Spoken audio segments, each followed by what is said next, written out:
The Helmet of Horror, The Myth of Theseus and the Minotaur, by Victor Pelevin.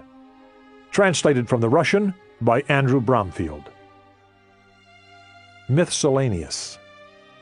No one realized that the book and the labyrinth were one and the same. Borges, The Garden of Forking Paths. According to one definition, a myth is a traditional story, usually explaining some natural or social phenomenon. According to another, it is a widely held but false belief or idea. This duality of meaning is revealing. It shows that we naturally consider stories and explanations that come from the past to be untrue, or at least we treat them with suspicion. This attitude, apart from creating new jobs in the field of intellectual journalism, gives some additional meaning to our life. The past is a quagmire of mistakes. We are here to find the truth. We know better. The road away from myth is called progress. It is not just scientific, technical, or political evolution. Progress has a spiritual constituent beautifully expressed by F. Scott Fitzgerald in The Great Gatsby. A belief in the green light, the orgastic future that year by year recedes before us. It eluded us then, but that's no matter. Tomorrow we will run faster, stretch our arms further, and one fine morning... So we beat on, boats against the current, borne back ceaselessly into the past. In other words, progress is a propulsion technique where we have to constantly push ourselves away from the point we occupied a moment ago. However, this doesn't mean that we live without myths now. It only means that we live with instant myths of soap bubble content. They are so unreal, you can't even call them lies. Anything can become our mythology for 15 minutes, even the Mythbusters program on the Discovery Channel. The foundation of this mindset on progress is not faith, as happens with traditional cults, but the absence of it. However, the funny thing is that the concept of progress has been around for so long that now it has all the qualities of a myth. It is a traditional story that pretends to explain all natural and social phenomena. It is also a belief that is widespread and false. Progress has brought us into these variously shaped and sized cubicles with glowing screens. But if we start to analyze this high-end glow in terms of content and structure, we will sooner or later recognize the starting point of the journey, the original myth. It might have acquired a new form, but it hasn't changed in essence. We can argue about whether we were ceaselessly borne back into the past or relentlessly pushed forward into the future, but, in fact, we never moved anywhere at all. And even this recognition is a traditional story now. A long time ago, Jorge Luis Borges wrote that there are only 4 stories that are told and retold: the siege of the city, the return home, the quest, and the self-sacrifice of God. It is notable that the same story could be placed into different categories by different viewers. What is a quest/return home for Theseus is a brutal god's sacrifice for Minotaur. Maybe there are more than just 4 cycles, as Borges called them, but their number is definitely finite, and they are all known. We will invent nothing new. Why? This is where we come to the third possible definition of a myth. If a mind is like a computer, perhaps myths are its shell programs, sets of rules that we follow in our world processing, mental matrices we project onto complex events to endow them with meaning. People who work in computer programming say that to write code you have to be young. It seems that the same rule applies to the cultural code. Our programs were written when the human race was young, at a stage so remote and obscure that we don't understand the programming language anymore. Or, even worse, we understand it in so many different ways and on so many levels that the question, "What does it mean?" simply loses sense. Why does the Minotaur have a bull's head? What does he think and how? Is his mind a function of his body, or is his body an image in his mind? Is Theseus inside the labyrinth, or is the labyrinth inside Theseus? Both? Neither? Each answer means that you turn down a different corridor. There were many people who claimed they knew the truth, but so far nobody has returned from the labyrinth. Have a nice walk, and if you happen to meet the Minotaur, never say moo. It is considered highly offensive. Started by Ariadne at XXX p.m. XXX BC GMT. I shall construct a labyrinth in which I can lose myself, together with anyone who tries to find me. Who said this, and about what?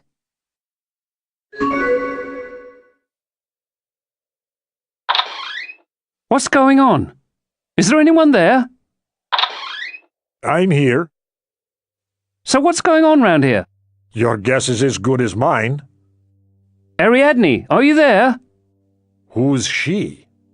She started this thread. Seems this isn't the internet, just looks like it. You can't link to anywhere else from here. XXX. Hello? If anyone can read this, please answer. I can read it. Who posted the first message? It's been up on the board a long time. How can you tell? There's no date on it. I saw it 3 hours ago. Attention, roll call. There's just Nutcracker, Romeo y Cohiba, and me here. Is that right? That's right. At least we're the only ones who want to join in. Right. So there are 3 of us here. But where is here exactly? How do you mean? Quite literally. Can you describe where you are now? What is it? A room, a hall, a house, a hole in someone's... XXX. Well, I'm in a room anyway. Or a cell. I can't tell which is more correct. Not very big. Green walls, a white ceiling lamp, a bed by one wall, and by the opposite wall a desk with the keyboard I'm typing on right now. The keyboard is attached rigidly to the desk. Above the desk there's an LCD screen set in the wall behind thick glass. That's where all these letters appear. It's impossible to break. I tried already.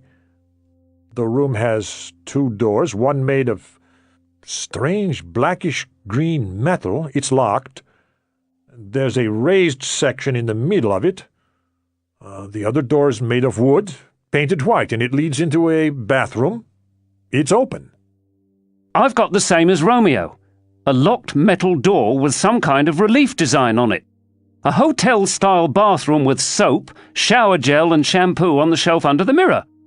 Everything in packaging marked with a strange symbol, something like a little cogwheel. So where are you, Nutcracker? In the same kind of room. I think the door's made of cast bronze. But Organism, the symbol on the soap looks more like a star than a cogwheel. In fact, it looks like the symbol they use in books for a footnote. It's even on the loo paper, every sheet. So, we're all in the same hotel. Let's try knocking on the walls. Can you hear anything? No. Me neither. I'll try knocking on the door. Listen. I can't hear a thing. So how did we get here? Personally speaking, I haven't got the slightest idea. How about you, Organism? I just woke up here wearing this poofter's housecoat with nothing underneath it. It's not a housecoat. It's a chiton. The kind of tunic the ancient Greeks used to wear, so I won't take issue with your opinion of it. I don't think they wore any underclothes either. It's a good job. It's warm in here then. So maybe you remember how you got here, Nutcracker? No, I don't. Why have you 2 got such odd names? Organism. Nutcracker? Well, why have you got such an odd name, Romeo y Cohiba? Is your Cohiba really such a whopper? I suppose that depends whose you compare it with. Anyway, it wasn't me who invented the name. It just appears on the screen when I send a message. I'm not Romeo, I'm... XXX. A professional, XXX. if anyone's interested. Porn business? Socially significant work. You and I are almost colleagues, Romeo. XXX. I used to work at XXX. .com, so I'm temporarily out of a job. But there's not much danger of that for you. How did the porn business get mixed up in all this? And what are all those X's? That's not the first time they've appeared. It's the censor. Someone's monitoring our conversation. And he doesn't like it when we try to exchange information about who we really are, or start swearing. Hey you, whoever you are. I demand that you allow me to contact my family immediately and the XXX. embassy. What makes you think there's a XXX. embassy here? There's a XXX. embassy everywhere. Are you sure? What if we're in... XXX. Apparently you guys can understand each other without words. But I don't understand what the XXX embassy is and where XXX is if there's no XXX embassy there. And what the XXX. do you want it for anyway? Hi there, is it okay if I join in your discussion? Who are you, Monstradamus? XXX. I live in XXX. and I'm a... XXX. Perhaps you ought to try something a bit more original? I've read all the messages on this thread. I'm in the same situation, the same room, the same fancy getup, and I don't remember how I got here either. So now we are 4. That's nice. What's so nice about it? Maybe more will turn up soon. The more heads we have, the better our chances of coming up with something. And what if we've simply died? Don't panic. Dead people don't hang around in chat rooms. We don't know that for a fact. Maybe that's all they can do. If this is the afterlife, then I for one am disappointed. Let's discuss the situation. I suggest we don't take organism's hypothesis about the afterlife into consideration. Then maybe it's a dream? Pinch yourself. Maybe you'll wake up. I tried already. It didn't work. Right. So everybody has a bronze door. Let's try figuring out the design on that door. It's a figure like a rectangle with the upper and lower edges bent inwards and the sides bent outwards. It looks like a bat. Or the Batman symbol. I reckon it's a double-headed axe. Maybe it's just decoration without any meaning. But Romeo saying it looks like an axe has made me think so too. The fascists used to have axes like that. Or was it the ancient Romans? If it is an axe, it's much older than Rome. They used to have axes like that in Crete and ancient Egypt. Are you a historian then, Monstradamus? No, I'm a... XXX.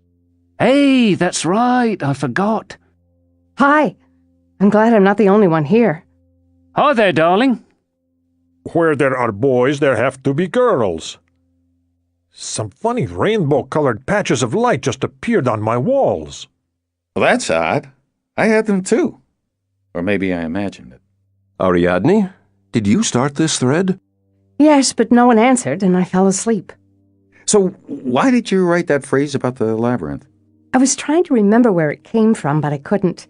I had the feeling it was very important. Who are you? And how did you get here? I'm in exactly the same situation as you. In that case, we know all about you already. Your real name's XXX. You're XXX years old, and you come from XXX. I know what's going on here.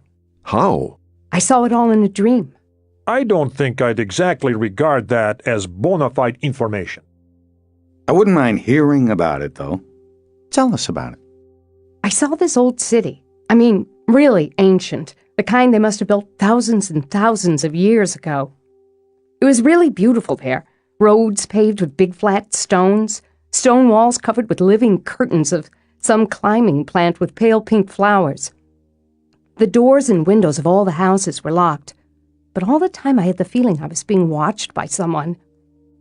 I wandered round the streets for ages, but I didn't meet anyone. And then, on the crossroads up ahead of me, I kept catching sight of a dwarf, dressed in gray rags and a strange hat, with a wide brim and a round crown. Every time I spotted him, he instantly darted round a corner, as though he could feel my gaze on his back. It happened lots of times, over and over again. Soon I realized he wasn't hiding from me. It was just that the rhythm of his movement was linked with the rhythm of mine, so I couldn't see him for more than those few seconds. Only don't ask me how I realized it. In a dream, everything has its own logic. I began trying to adjust to the rhythm, trying to get a better look at the dwarf. By choosing broad, straight streets, I could keep him in my field of vision for longer. But most of the streets were narrow and crooked. The way they linked up made a genuine labyrinth. I realized there were actually two dwarves, but it was easy to confuse the second one with the first. He was dressed in exactly the same way, in some old rags, only the brim of his hat was bent up on one side. Gradually, I became certain there was someone else with him as well, but no matter how hard I tried, I couldn't see the third person. Sometimes I could just catch a glimpse of the edge of his dark cloak from round a corner. I guessed I needed to find the way to the main street. It would be long and wide, and I'd be able to see all of them. What's the point of us listening to all this? Please, don't interrupt. What happened after that, Ariadne? After that, I made my way to the main street. There was a long line of palm trees in tubs along the middle of it. I remember that what was most astonishing was that there were yellow leaves everywhere. It was autumn, and then here were these palm trees. You started off with pink flowers. Now suddenly it's autumn with yellow leaves. Yes, autumn set in while I was following the dwarf. I thought he must have done that on purpose to spoil my mood and prevent me catching up with him. There was no one in the main street. I came to a large square with a fountain with bronze statues standing in it. From their style, I thought they must be just as ancient as the city, but their subjects were more like something from a Japanese cartoon film. Naked teenagers being strangled by tentacles twined around their bodies, or snakes. What have Japanese cartoons got to do with anything? She's talking about mangas, young girls who are raped by demons with their tentacles. It's a persistent theme in Japanese virtual porn. It's an expression of the repressed subconscious frustration resulting from defeat in the Second World War. The schoolgirl raped in these cartoons symbolizes the Japanese national spirit, and the monster that sprouts these multiple phallic tentacles represents the modern Western-style corporate economy. Or maybe they're just octopuses? Octopuses? How original. I'd never have thought of that. Hey, who is this Isolde? Someone new? Yes. Welcome to our little world, Isolde. We're very pleased to meet you. Thank you, Romeo. Are you pretty? Get a grip, organism. Isolde, can you add anything to the sum of our experience? No. Then, if no one has any objections, Ariadne can continue. I realized I had to go over to the fountain, and then I would see both dwarves. Only don't ask me how I realized it. It was suddenly clear, that's all. When I reached the fountain, I turned my back to it and leaned against the wall. Opposite me, there was a building with a colonnade, a massive, depressing building with ugly superstructures on the roof. It occurred to me somehow that a long time ago it had been burnt down, and nothing was left but the stone skeleton. And since then, a lot of attempts had been made to repair it and restore it to life. But you could still see the traces of the catastrophe through the restoration work in the paint, and you could tell the building was dead and empty. I'd say we need an entire committee of psychiatrists for this spiel. Or we could ask Monstradamus. He's got a good handle on this stuff. What was that phrase he used? Corporate frustration? Romeo, please, be patient just a moment longer. Suddenly, I noticed one of the dwarves standing beside me, the one with the side of his hat bent up.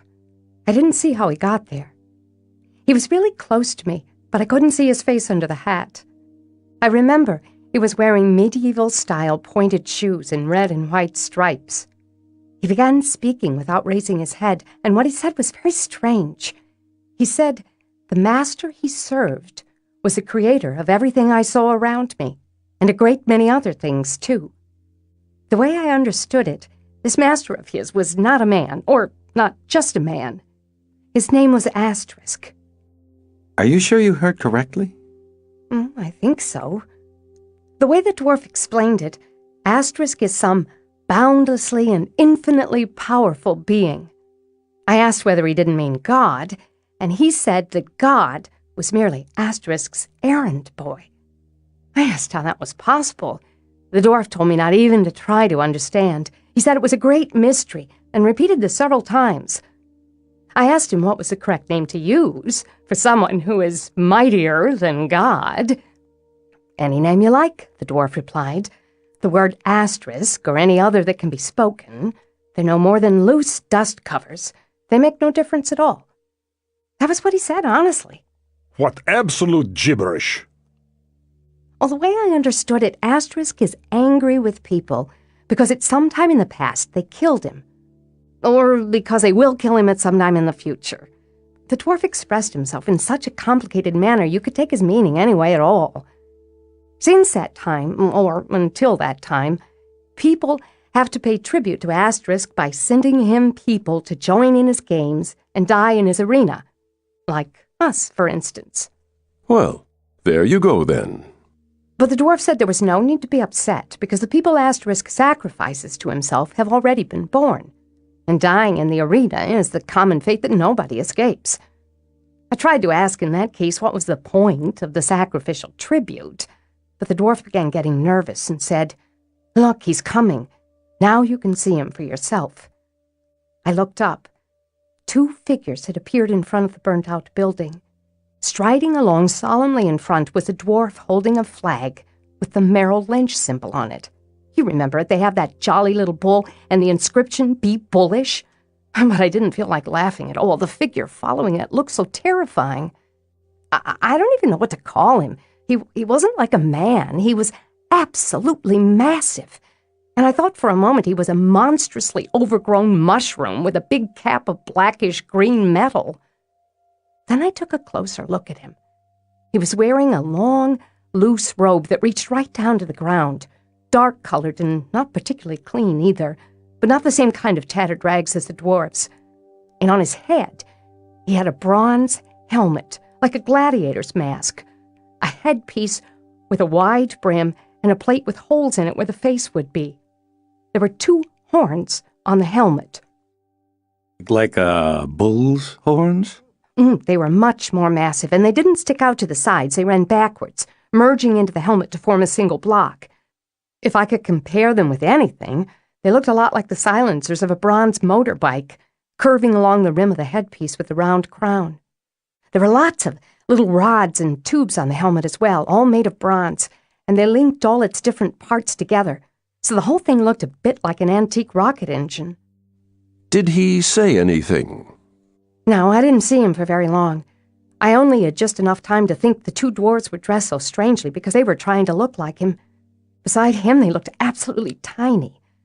And there seemed to be something wistful or sad and lonely about him, like someone who'd been banished by the emperor. Or just the opposite, as though he was an emperor who had been left all alone because he had banished everyone else. Is that how the dream ended? I didn't see Asterisk again.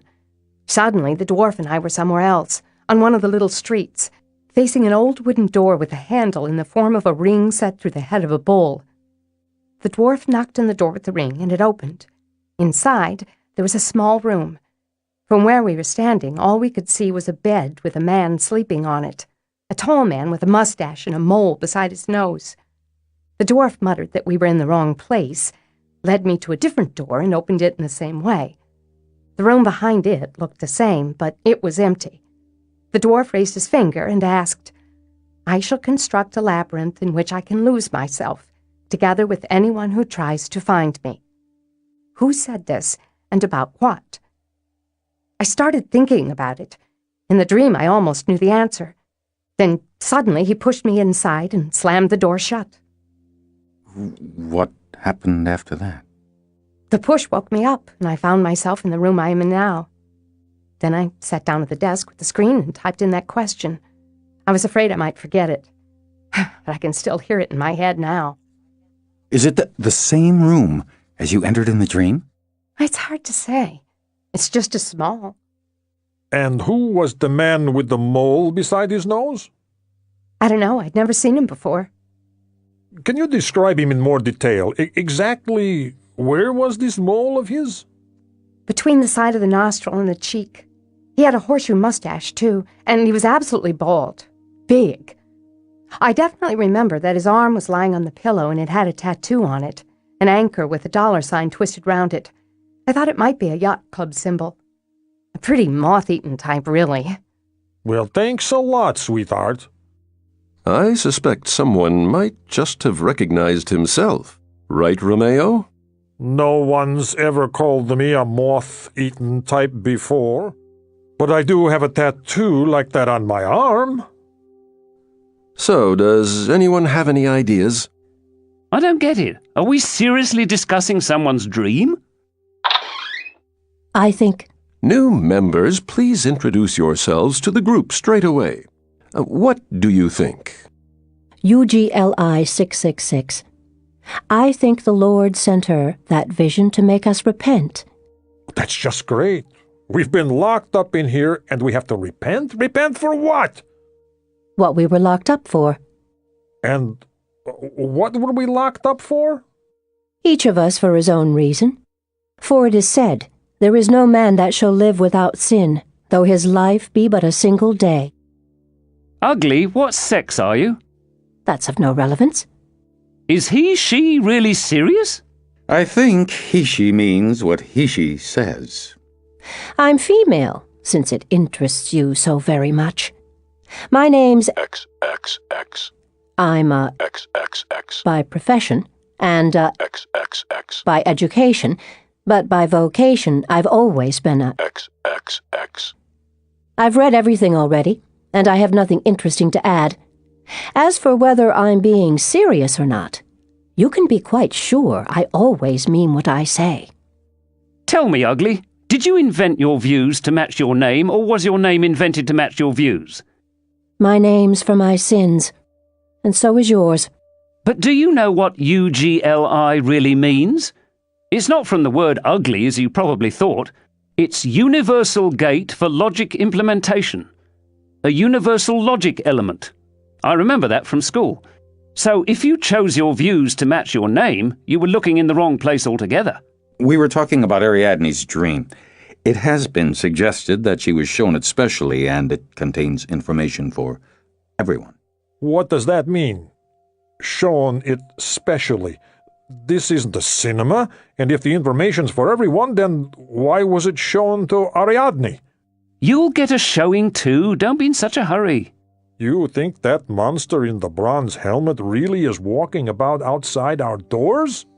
You don't have to take everything so literally. In the dream, the door was made of wood, with a bull's head. But in here it's made of bronze, with an infernal symbol. Dreams are metaphorical. Ariadne saw Romeo in her dream, and when she described him, he recognized himself. What kind of metaphor is that? Who says I recognized myself? It was just a couple of details that matched. But what kind of details? There can't be many tattoos like that. An anchor with a $sign. Let's introduce a bit of clarity here. I actually do have a tattoo on my arm, just above the wrist. It's a fountain of oil gushing up through a $sign. From upside down, it looks a bit like an anchor. That's all. I don't know what tattoo she saw, and my yacht club symbol is nothing like that. XXX. Me, a XXX. sailor. New members, once again, please introduce yourselves.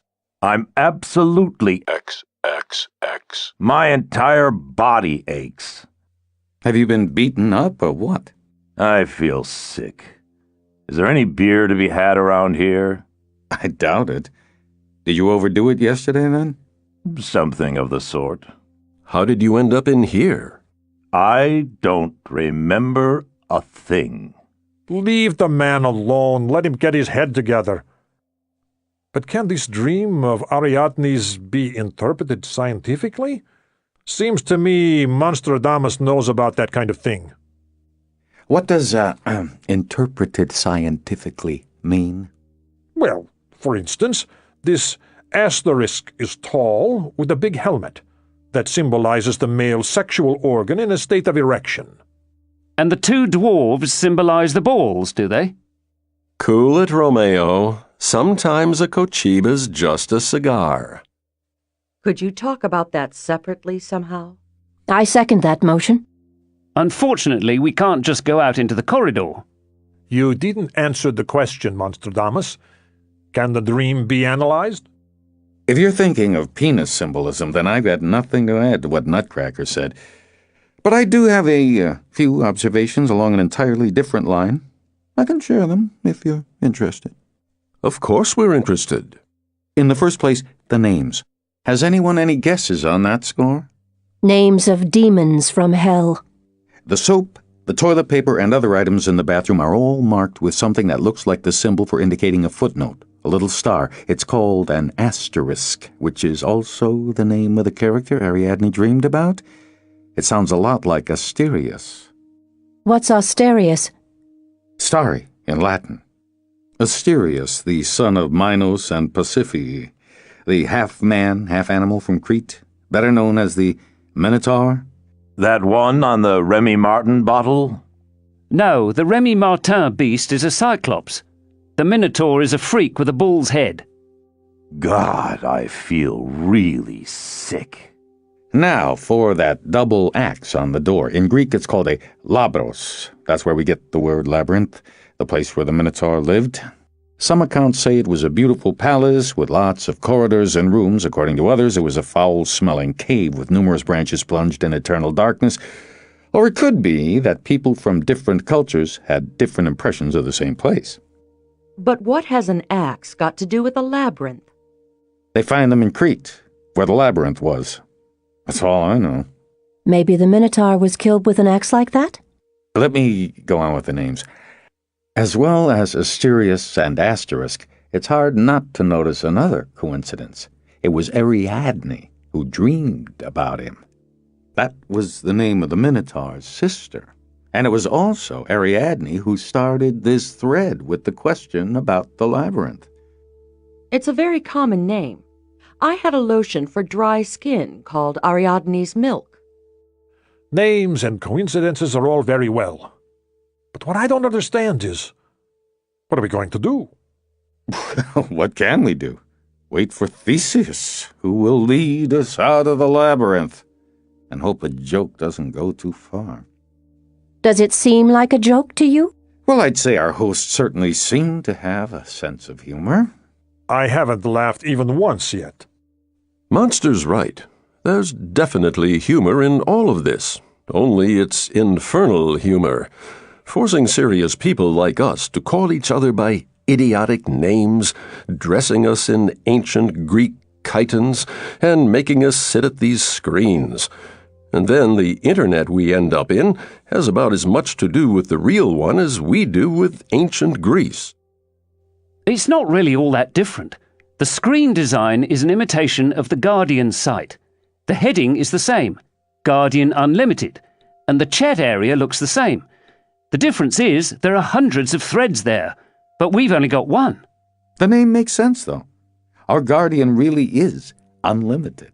And another joke is the Merrill Lynch symbol on the flag.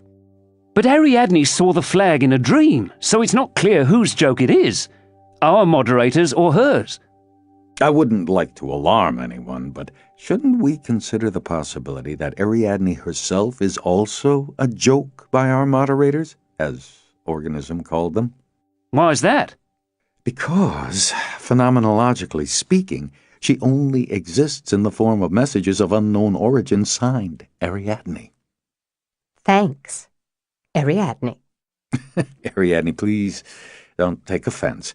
I'm talking about a hypothetical possibility. It doesn't mean I suspect you of anything. The same thing could apply to any of us. What does phenomenologically mean? It's the way you can see these words now. Everything I told you was the truth. Nobody ever doubted it. Nebuchadnezzar's just theorizing, right? I'm not Nebuchadnezzar. Sorry, Monstradamus.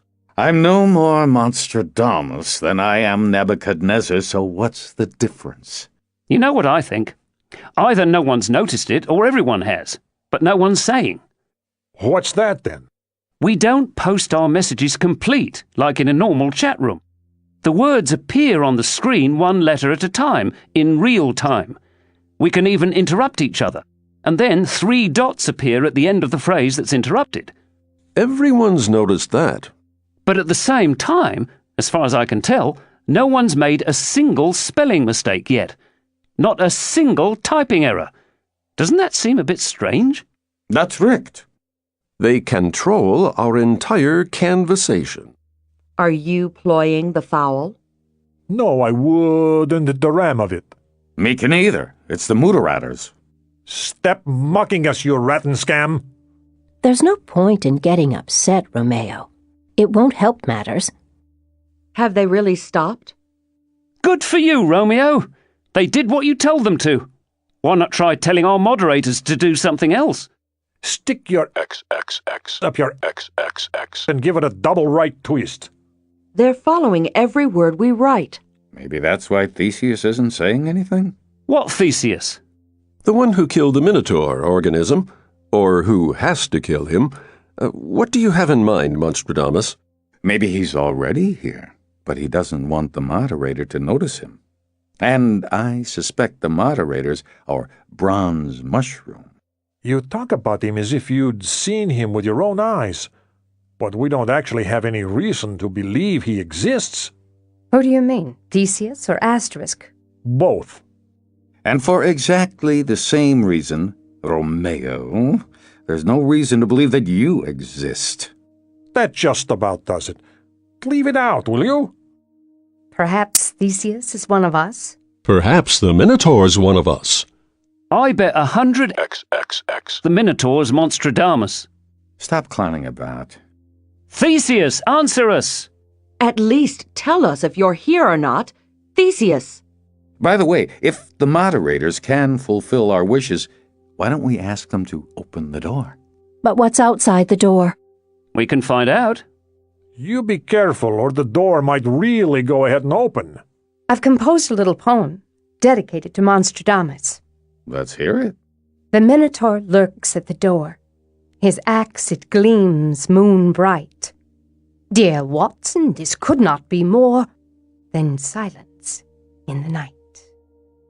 A bit on the dark side, but maybe I deserve it for being so suspicious. An experiment. Doors open! Lord have mercy! I warned you. Did it happen in all the rooms? It didn't mine. Do you mean the music or the door? The whole thing at once? I've got sky outside. Gray. Looks a bit like a park. Everything seems quiet. I'm going out to explore. Hey, Isolde, wait. It could be dangerous out there. It's dark out there.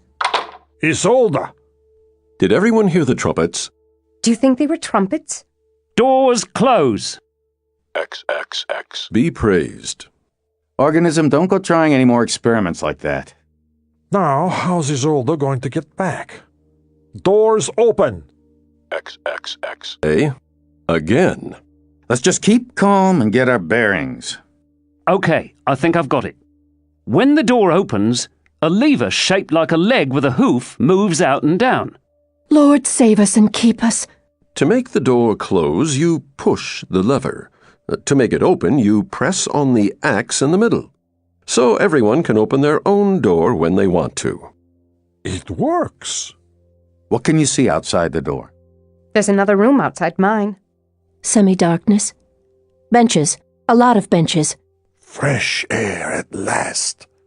2 fridges full of booze? So, there is a God after all. Plywood walls painted to look like bricks. It all looks pretty naff.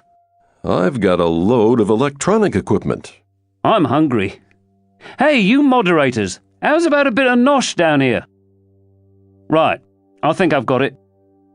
You have to turn this thingy that way and then that thingy this way. Now we're talking. What?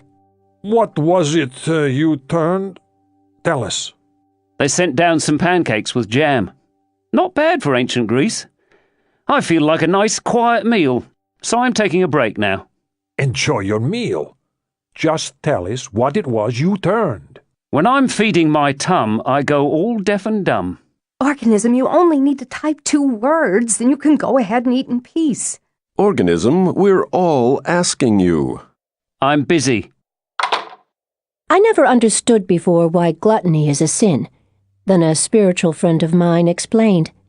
Gluttony is not so very terrible in itself, but it's a sign of a base soul. The same thing applies to debauchery. The soul doesn't become debased through committing these acts.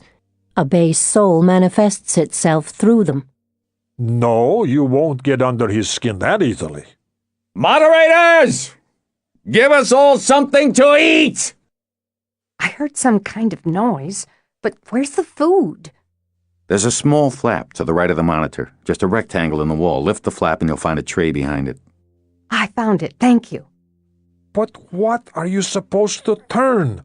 Organism said... He was just joking, Romeo, having a laugh. Let's all eat in peace. Bon appetit.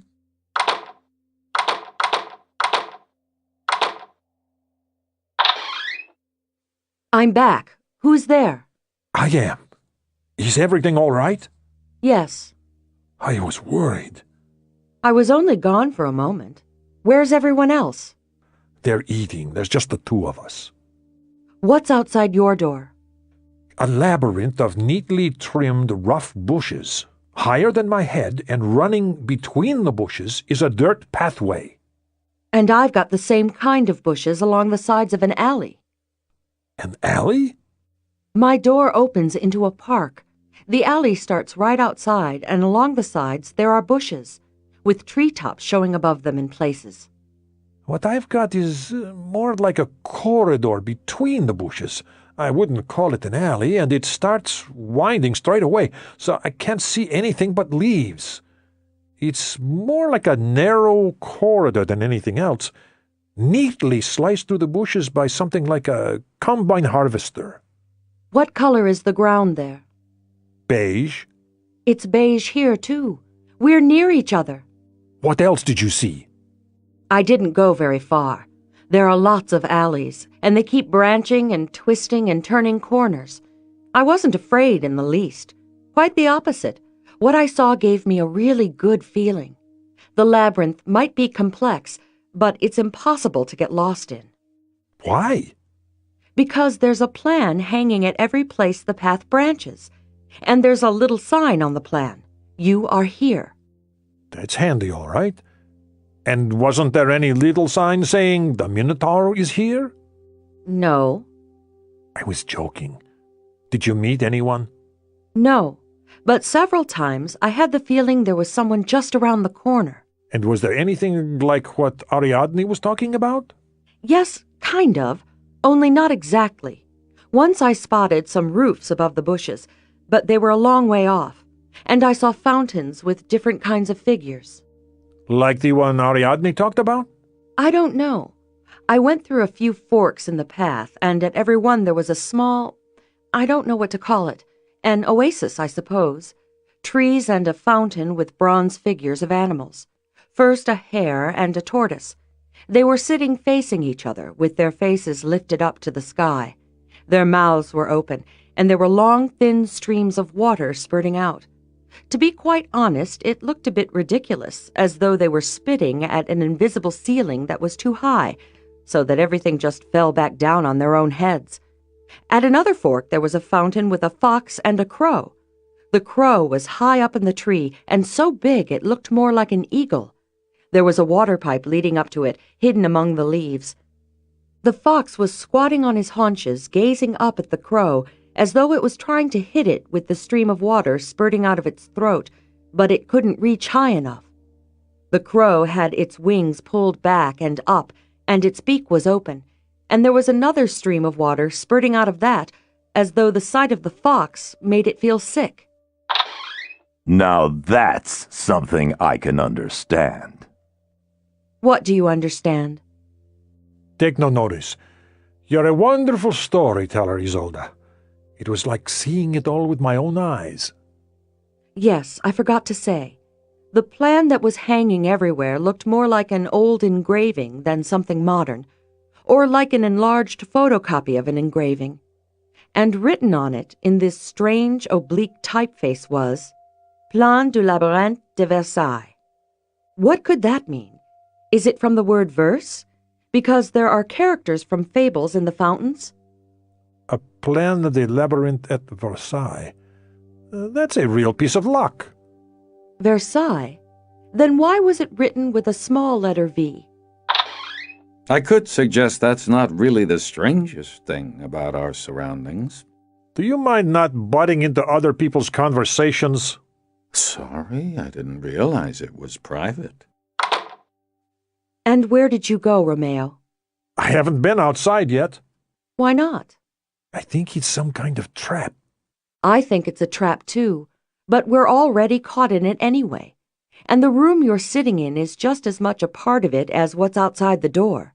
That's true. I suppose I ought to go out and scout around. Maybe I could find the way to your fountains. Wait, Romeo. It's dark out there already. You can go tomorrow. Why don't you tell me what you look like instead? Are you like what Ariadne said? I don't understand why everyone's decided I was the man she dreamed about. The only things we have in common are the tattoo and the mustache. We've already dealt with the tattoo. That just leaves the mustache, and that's like identifying a man by the color of his tie. Are you really bald? Not bald. My head is shaved. That's a big difference. People go bald because they have no choice, but they shave their heads out of self-respect, even if it does look the same from a distance. And my mole is really small. You can hardly see it. And anyway, who doesn't have some kind of a mole on his face? Are you handsome? What does handsome mean? Well, it means a man is nice to look at. Nice for who? I got used to the way I look ages ago, and as far as anyone else is concerned, it depends on the circumstances. But one thing I can say for certain is, you needn't be afraid of being with me. What do you mean? Do you mean I wouldn't be frightened of you? Or do you mean that with you I wouldn't have to be afraid of anything? He's trying to say that if you're with him, even he won't frighten you. Just give people a chance to talk, will you? Isolde, can I ask you something about yourself? Such as? Such as, do you like poetry? Sometimes. Who's your favorite poet? Caroline Kennedy. What has she written? The favorite poems of Jacqueline Kennedy Onassis. And what do you look like? How would you like me to look? I'd like to know how you really look. Medium height, dark hair, green eyes. They say I'm beautiful. But can you describe yourself so I can imagine how you look? I've been told, but I'm not sure it's worth mentioning. What have you been told? I was compared once to a cover of The New Yorker that had a drawing of Monica Lewinsky as the Mona Lisa, only I looked 5 times younger. You mean you look like Monica Lewinsky? No, not at all. Like the Mona Lisa, then? Not in the slightest. I suppose it sounds stupid. It sounds just fine. I just don't quite get it. Allow me to explain. There was nothing mysterious about Monica Lewinsky and nothing sexual about the Mona Lisa. But if we imagine the scintillating mystery of the Mona Lisa fused with the earthy sensuality of Monica Lewinsky, and then add the charm of early youth, we get Isolde. Get it now? How many damn times do I have to tell you not to go butting into other people's conversations, Nebuchadnezzar? I'm not Nebuchadnezzar. Don't butt in anyway. I thought you wanted to eat, so why don't you? I've already eaten. Then have something to drink. Isolde, they won't give us any peace. It's late already. Let's go to bed. Okay. See you tomorrow, if it ever comes. Let's hope it does. Ah, yes, something else I forgot to tell you. I braid my hair at the back. I think they're in love. According to their names, they have to be. Imagine being called Romeo. What else could you do? Take a pack of condoms and go looking for your Juliet. Or take a pump-action shotgun and go looking for your Shakespeare. Just leave it out, can't you? Romeo, are you still there? We thought you'd gone to bed. Ariadne, if you dream about the bronze mushroom again, try to find out what he's got on his mind.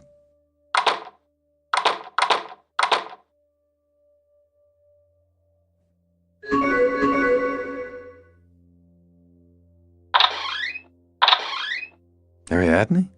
You awake already? Where are all the others? I don't know. Sleeping, I suppose. Well then, did you dream about anything? Yes. Tell me about it. It was like a lecture. I was sitting in a lecture hall in some educational institution, a technical college to judge from all the pieces of equipment standing along the walls. I can't say what kind of equipment it was. Some pieces had screens like televisions, others looked like scales with a lot of springs and counterweights. The lecture hall looked like an amphitheater. It sloped down to a board, and standing there beside it was the same dwarf who spoke to me by the fountain. Apart from us two, there was no one there. The entire board was covered by a complicated diagram of some kind of device. Can you remember what came before that? How you got there? No. The dwarf waved to me as if I was an old friend and told me they had heard about our wish to discover what was on their master's mind. He said that would be the subject of the lecture. Everything that happened seemed to be perfectly natural, and I didn't feel like I needed to ask any questions. Although there were lots of strange things. For instance, the diagram wasn't drawn on the board with chalk. It was carved into it like an engraving. I realized that because when the dwarf wanted to correct something in the drawing, he took a chisel and began stripping long shavings of plastic off the board and leaving bright lines on it. Huh. What was it a diagram of? It was Asterisk's mind. His mind? Yes. The diagram was called The Helmet of Horror. It was written in big letters above the drawing, but the dwarf repeated very insistently several times that it wasn't any kind of hat or apparatus, but precisely a mind, although everything about it looked like a drawing of some machine. The main body of the machine was shaped like a helmet, and there was an identical helmet standing on the demonstration table, an ancient bronze headpiece, and underneath it a visor with holes in it curving back inside. What do you mean by curving back inside? Well, its lower section ran back inside the helmet through a slit in the middle of the face, and there were some kind of side plates, too. Everything was very old, green with age. It looked like a Roman gladiator's helmet, like a bronze hat with a visor, only this one had horns as well. They came out of the upper section of the helmet and curved backwards. I'd already seen that on the square by the fountain when Asterisk walked by, only his helmet was bigger and more complicated with lots of different wires and tubes. The dwarf said this one was a simplified model, but he told me it sounded really peculiar. Can you tell me about it? Well, I remember that the Helmet of Horror consisted of several major parts and a lot of secondary ones. Well, the parts had strange names. The frontal net, the now grid, the separator labyrinth, the horns of plenty, Tarkovsky's mirror, and so forth. The largest element consisted of the now grid and the frontal net. It had two parts that were sometimes fused into a single unit. Its external part, the net, looked like a visor with holes in it, and its internal part, the grid, divided the helmet into an upper section and a lower one, so there was no way you could squeeze even the smallest head into it. The dwarf said the now grid separates the past from the present, because it is the only place where what we call now exists, hence the name. The past is located in the upper section of the helmet, and the future in the lower section. That doesn't seem logical somehow. Maybe it's the other way around? No, I definitely remember that. After that, the dwarf began explaining how the helmet works. He said you had to grasp the essence of the matter first before going into the details. The helmet's operating cycle has no beginning, so it can be explained starting from any phase. And so, he said, start by imagining the gentle glow of a summer day caressing your face. That's precisely how the frontal net, heated by the action of the stream of impressions falling on it, transmits heat to the now grid. The grid sublimates the past contained in the upper section of the helmet, transforming it into vapor, which is driven up into the horns of plenty by the force of circumstances. The horns of plenty emerge from the forehead, curve round the sides of the helmet, and intertwine to form the occipital braid, which descends into the base of the helmet. There, below the now grid, the bubbles of hope that arise in the occipital braid are ejected into the region of the future. As they rise, these bubbles burst against the now grid, generating the force of circumstances, which induces the stream of impressions in the separator labyrinth. And the stream of impressions, in turn, is shattered against the frontal net, heating the now grid and renewing the energy of the cycle. The heat he was speaking about when he used the verb to heat is different from the kind of heat you get from fire, more like the heat you get from love. He said he was simply using an analogy with something I knew about, so I would be able to imagine what happens. And in the same way, the stream of impressions doesn't actually flow anywhere. The bubbles of hope aren't really bubbles at all, and so on. I couldn't really say I understood all of that. I didn't understand anything at first either. And the dwarf told me to ask questions. I didn't know where to begin, because everything was equally hard to understand. Well, the last thing he'd mentioned was the bubbles of hope, so I asked why they were called that. The dwarf was a bit embarrassed and said it was the official name, like a formal title. In actual fact, it's not always hope at all, he said. It's more likely to be fear and apprehension, suspicion and hate, all sorts of nonsense. In fact, any of the cud that is chewed on with such habitual stupidity by... But then he broke off, glanced around furtively, and muttered something about that not being the right way to put it. And then he went on in the formal lecturer's voice he'd been using before, and said that technically speaking, it was correct to call them bubbles of the past. And they were called bubbles because their constant tendency is to expand and occupy the entire volume of the helmet, preventing anything else from appearing in it and leaving no space or opportunity for the recognition of what is actually happening.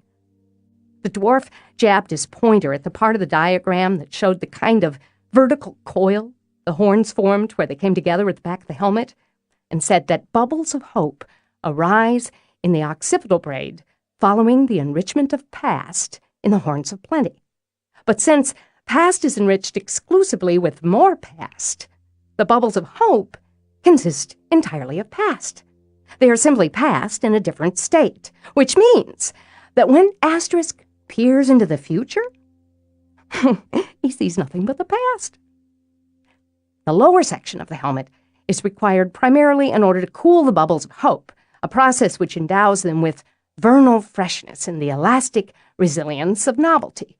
As they break against the now grid, they generate the force of circumstances, which lifts the past out of the upper section of the helmet into the entry chamber of the Horns of Plenty and forces it through the separator labyrinth where the stream of impressions arises. What is the separator labyrinth? It's a kind of plate with wavy slits in it, located in the region of the forehead, in front of the entry chamber of the Horns of Plenty. The separator labyrinth is the most important part of the Helmet of Horror. It's the place where everything else is produced out of nothing. That is, the place where the stream of impressions arises, and it's also the place where the past, the present, and the future are separated. The past moves upwards, the future moves downwards, and the present, in the form of the stream of impressions, falls on to the outer surface of the frontal net, generating the cycle's passionate desire to recur, so that it becomes a kind of perpetuum mobile. Hang on a moment. The bubbles of hope are just another state of past, right? Yes, that's the way I understood it. But after they break, you get past, present, and future? That's right. That means it's past that decomposes into past, present, and future? Well, in actual fact, the whole cycle is simply the circulation of now in various states of mind, in the same way that water can be ice or the sea or thirst. But how does the stream of impressions arise in the separator labyrinth? under the force of circumstances. I see. But no, hang on. The separator labyrinth is inside the helmet. Yes. You said the stream of impressions falls onto the outer surface of the helmet, but how can that happen if it arises inside? Well, I asked about that too. The dwarf laughed and said that was merely an apparent contradiction. The point is, he explained, the inside and outside I was talking about have no existence in themselves.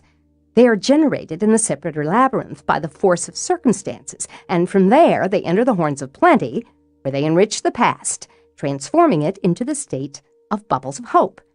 But since there is no inside and outside anywhere except in the horns of plenty, the stream of impressions can quite easily arise inside the helmet and fall onto it from the outside. And the same applies to everything else as well.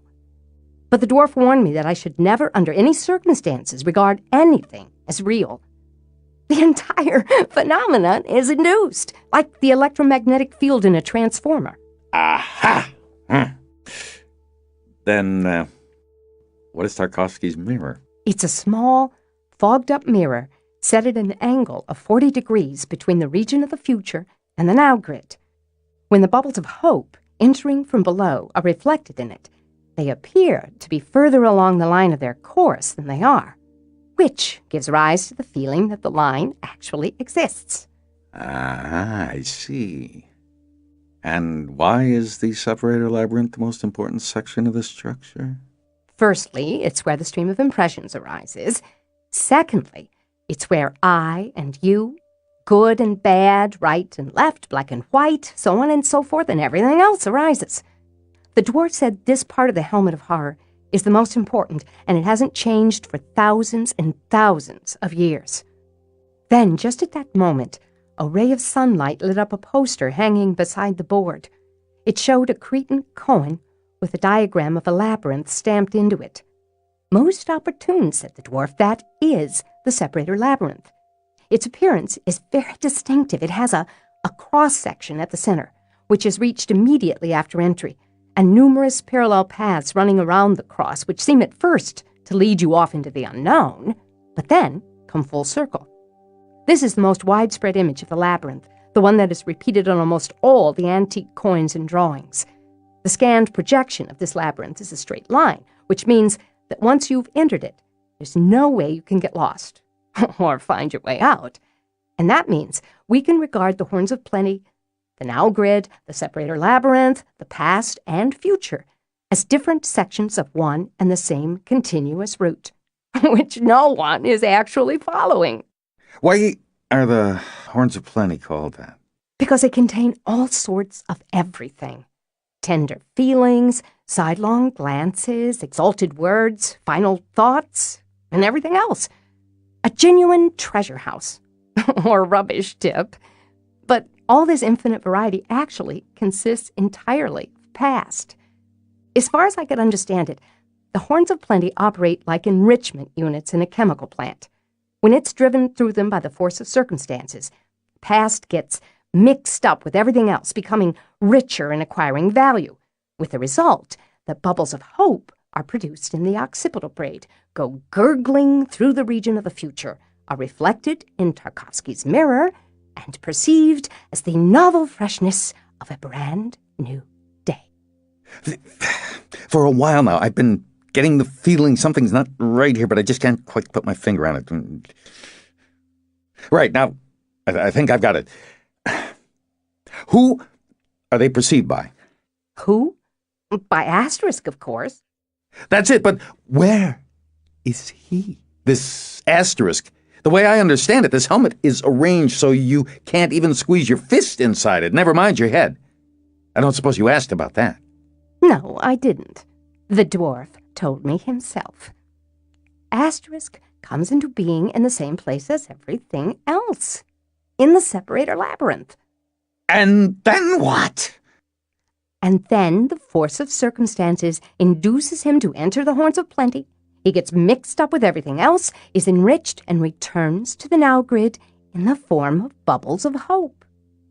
You don't understand. I want to know about the subject of perception of all this. XXX. It's ultimate subject. Can't you understand that? Where is he? I really don't understand what an ultimate subject of perception is.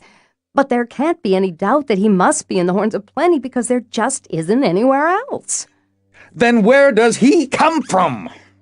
From the separator labyrinth, like everything else. Then what's the point of the whole business? I don't know. All right, let's try it a step at a time. Where does perception arise? It's produced in the separator labyrinth. From what? From the past. It was there in the past, wasn't it? It was. Then why should it suddenly disappear from the present and the future? Where's Nutcracker got to? I can't make sense of all this on my own. I'm following your discussion with intense interest. My helmet of horror is about to overheat. Let me put the question a different way.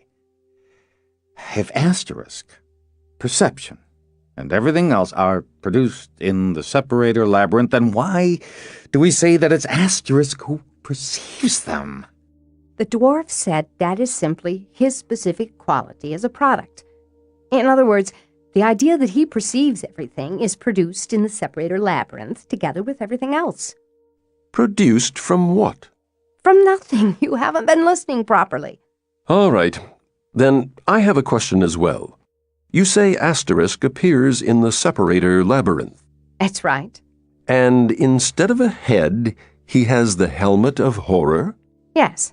But then that means the helmet of horror appears in the separator labyrinth, which is located inside the helmet itself. Yes, it does. But the helmet has to be bigger than one of its parts. How can it be located inside one of its own components? The dwarf said inside and outside only exist in the Horns of Plenty. The same thing applies to bigger and smaller. The horns contain absolutely everything you could possibly imagine and everything else as well. But in that case, even the helmet only exists in these Horns of Plenty? Yes, I think so. Whichever way you look at it, that means the helmet of horror arises inside one of its own component parts. But it exists inside a different one. Where's the sense in that? Where? In the Horns of Plenty, of course. Ariadne, are you serious? Yes, probably. Or perhaps not. To be quite honest, I'm tired. If I meet the dwarf, I'll make sure I ask him about everything. You think up some questions. Hey, hang on a moment. How did the dream end? After the lecture, I went out into the corridor. There was no one there, just a big mirror in a semicircular frame on the wall. I went over and looked into it and woke up. What did you see in it? Myself. And nothing unusual?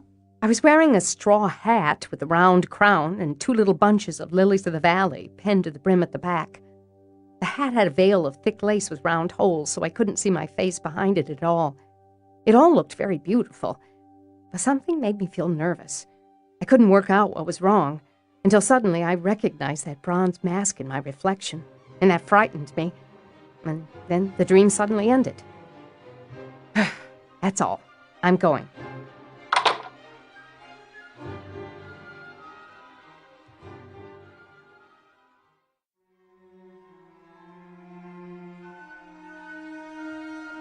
I was wearing a straw hat with a round crown and 2 little bunches of lilies of the valley pinned to the brim at the back. The hat had a veil of thick lace with round holes, so I couldn't see my face behind it at all. It all looked very beautiful, but something made me feel nervous. I couldn't work out what was wrong, until suddenly I recognized that bronze mask in my reflection, and that frightened me. And then the dream suddenly ended. That's all. I'm going. I thought from the very beginning that goon must be wearing a virtual reality helmet. Honest, I did. That's not any kind of virtual reality helmet. It's some kind of fancy pressure cooker. Games for children. I ought to know how a virtual reality helmet works when grown-ups put one together, and this is nothing like it. And how does it work? Maybe I don't understand too well which way the current flows and what it's transformed into and all, but I do know perfectly well what someone in one of those helmets sees and thinks, because I've dealt with it as a professional by studying the problem of choice in an interactive environment. We worked with those helmets all the time. I've never heard of that problem. What is it? Well, imagine you decide for yourself who's going to shoot who when you're watching an action movie. If you decide the main hero gets killed in the first shootout, then what happens to the rest of the plot? If you had genuinely free choice, the results could be pretty miserable. But art is supposed to make us happy, not miserable. That's for sure. And even when it does make us miserable, we should feel happy in our misery. That's right. So there never is any genuine interactivity, only the appearance of it.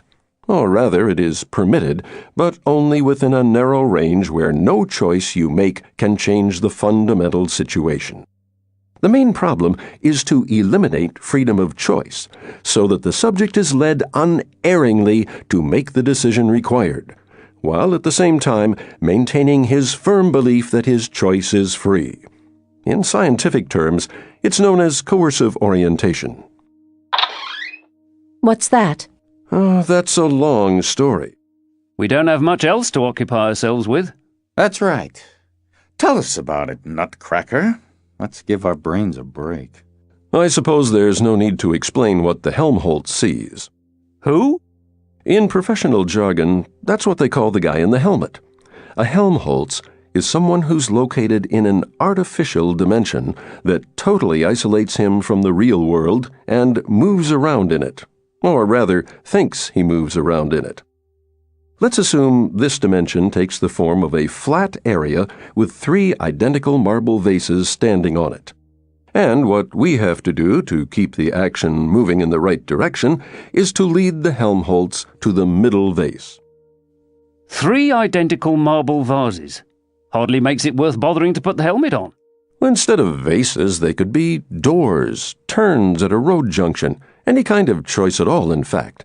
It's not important. Everything you see in the helmet is computed by a special program, and the program can be set up so that every time the Helmholtz makes the same choice we made for him earlier. Sure, you can fix the program, but not the experimental subject. He's got his own programming. That's the whole point. When the helmet and the Helmholtz fuse into a single whole, you can edit the reader as well as the book, if you get my meaning. That's why we say editing technology can be external or internal, although there's no clear boundary between them, of course. Come again? External technologies affect what we see. Internal technologies affect what we think. How about an example? The simplest external editing program is Sticky Eye. That's when, as you turn your head, one of the vases gets stuck in the field of vision and lingers there longer than it should. But what about the 2 other vases? They're standing next to it. According to the laws of perspective, How perspective operates inside the helmet is decided by us and our client. Another method is called the weight.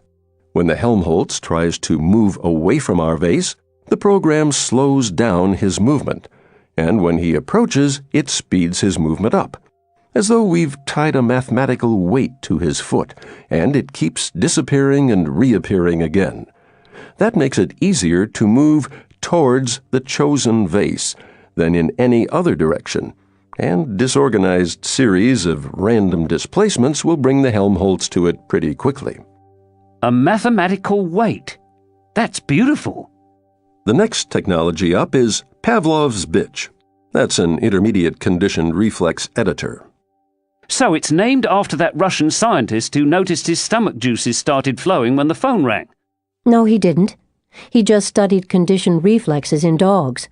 I didn't invent the name.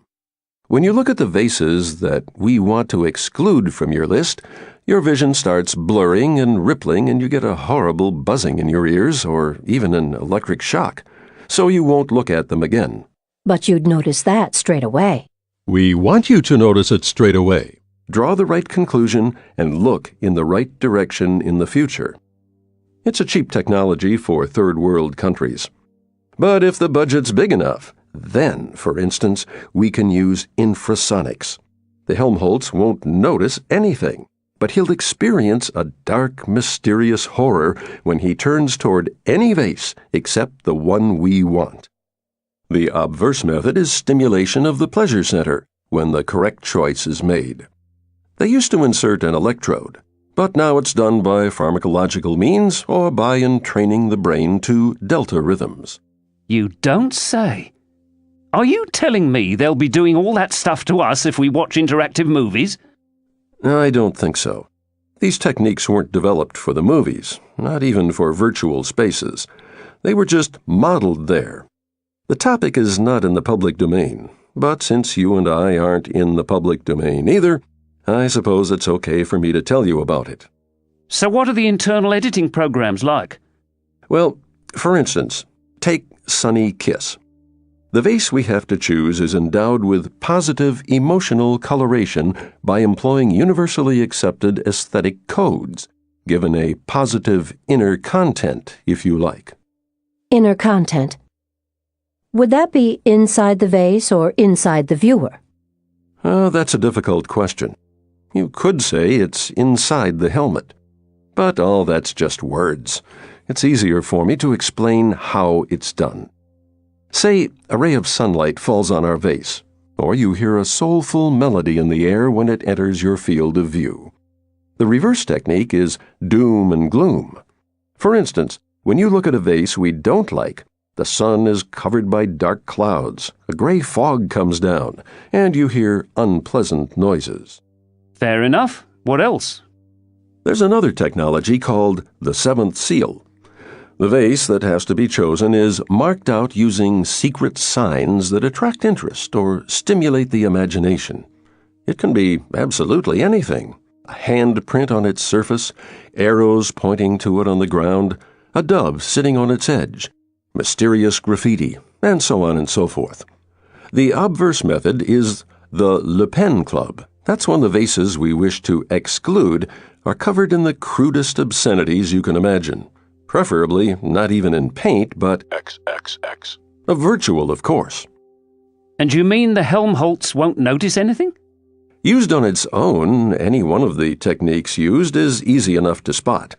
But if the methods are combined together in a subtle fashion and always applied in rotation at a level of intensity just on the borderline of perception, you get practically 100% precise manipulation combined with total imperceptibility.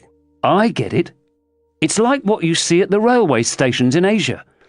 When a passenger thinks it's the tumbler gambler who's going to cheat him, but actually everyone playing the game is in on the swindle, even though they're arguing with each other all the time, maybe even fighting. Exactly. Only in our case, absolutely everybody in the station is in on it, including the stone Atlantis by the main entrance. How clever you are, Nutcracker. After I listened to you, I wrote a poem. It's dedicated to you, Romeo, and Isolde. Shall I read it? Go on. Beyond the window pane, on doom and gloom, old Pavlov's bitch's sticky glance is glued. My Minotaur creeps silently into my room, beckon me with a glance, brazenly nude. Powerful as ever. And he's already partly fulfilled your wish by removing his helmet, even though he has no head underneath it. I'd say it's impossible to expose yourself any more brazenly than that. Nutcracker, there's one thing about what you say I can't understand. How can you change what's in front of a person's eyes without him noticing? If he's looking at the same place but sees something different, how can he fail to notice? I couldn't understand that at first either. But for the Helmholtz, the word change has no meaning. In real life, what you see depends on where you look. But when you're wearing a helmet, it's the other way around. Where you're looking depends on what you see. Is that clear? Not entirely. In the real world, you see what's in front of your eyes, no matter which way you point your rump. But in this world, you see what's in front of your eyes no matter which way you point your head. As we used to say in the XXX. it's chalk and cheese, even though it sounds pretty much the same. You don't have any independent system of coordinates, and we decide everything you see. So you can't even suspect anything. For you, even the world isn't what it really is, but what's shown to you. You feel like you're looking around in a natural manner, but in fact, all the time your eyes keep stumbling over our candidate, I mean our vase, and it gives you this light and happy feeling. But you never think to ask why. The same way, no one ever asks why it's a sunny day. An interesting slip of the tongue. And if the mark turns his head too rapidly so that sticky eye and sunny kiss stop working, then doom and gloom and the weight kick in immediately. Well, Nutcracker, so now I understand what you do for a living. Tell me, as a professional, do you reckon they could be influencing us in some similar kind of way in here? I'd have to think about that. I noticed a long time ago that conspiracy theory has taken the place of religion for atheists. They always think there's someone manipulating them, hypnotizing them, zombifying them, bugging them, trailing them. But that someone is simply the devil, and that's all. The fact is, it's only a short step from atheism to schizophrenia, and in most cases it's already been taken. What about you, organism? Do you feel like someone's manipulating you? To be honest, I do. What kind of manipulation is it? Being locked in here, for instance, or being fed pancakes for the second day running. Ah, in that sense. But that's not manipulation. That's God's punishment. Ugly, let me explain to you how we're manipulated in here. Let's assume that headgear on Asterisk's head is a virtual reality helmet after all. And then what? Perhaps everything we see here is something like that flat area Nutcracker was talking about, with the 3 identical vases, except one of them is more identical than the others. For us to be manipulated like that, we'd have to be wearing helmets. Maybe we are. Well, touch your face with your hands. Can you feel any helmet? No, but... I know what he's going to ask now. He's going to ask whether you can use a helmet to simulate what you feel with your hands. Well, that's right. Seems a natural enough question to me. If everything is simulated by the helmet, then it's not a helmet or a simulation anymore. It's life. Nutcracker, there's one thing you didn't explain. Who switches on all these sticky eyes and sunny kisses? Surely someone has to control it all. Well, certainly. There's an operator with a special monitor. He sees the Helmholtz as a dot on a radar screen, and the vases would be, say, red rhomboids. There's a manipulation menu on the same screen. The rest is all just like in Windows. Click and drag. Click and drag, a great slogan for a double-edged axe. And how can you do it the other way around? How do you mean? So the virtual reality helmet is on the operator who controls the manipulation, and this operator somehow makes the others see what he sees. Well, how could he make them do that? Hypnosis.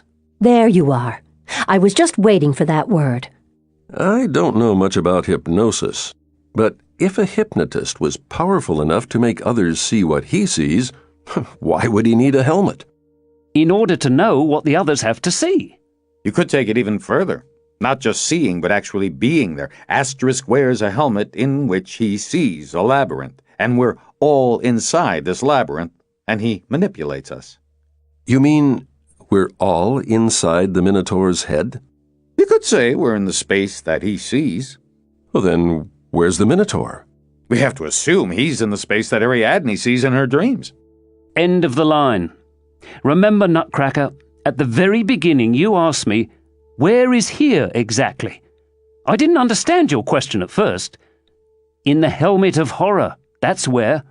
That doesn't fit, though. On the one hand, the Minotaur's manipulating all of us, but on the other hand, he's got no head.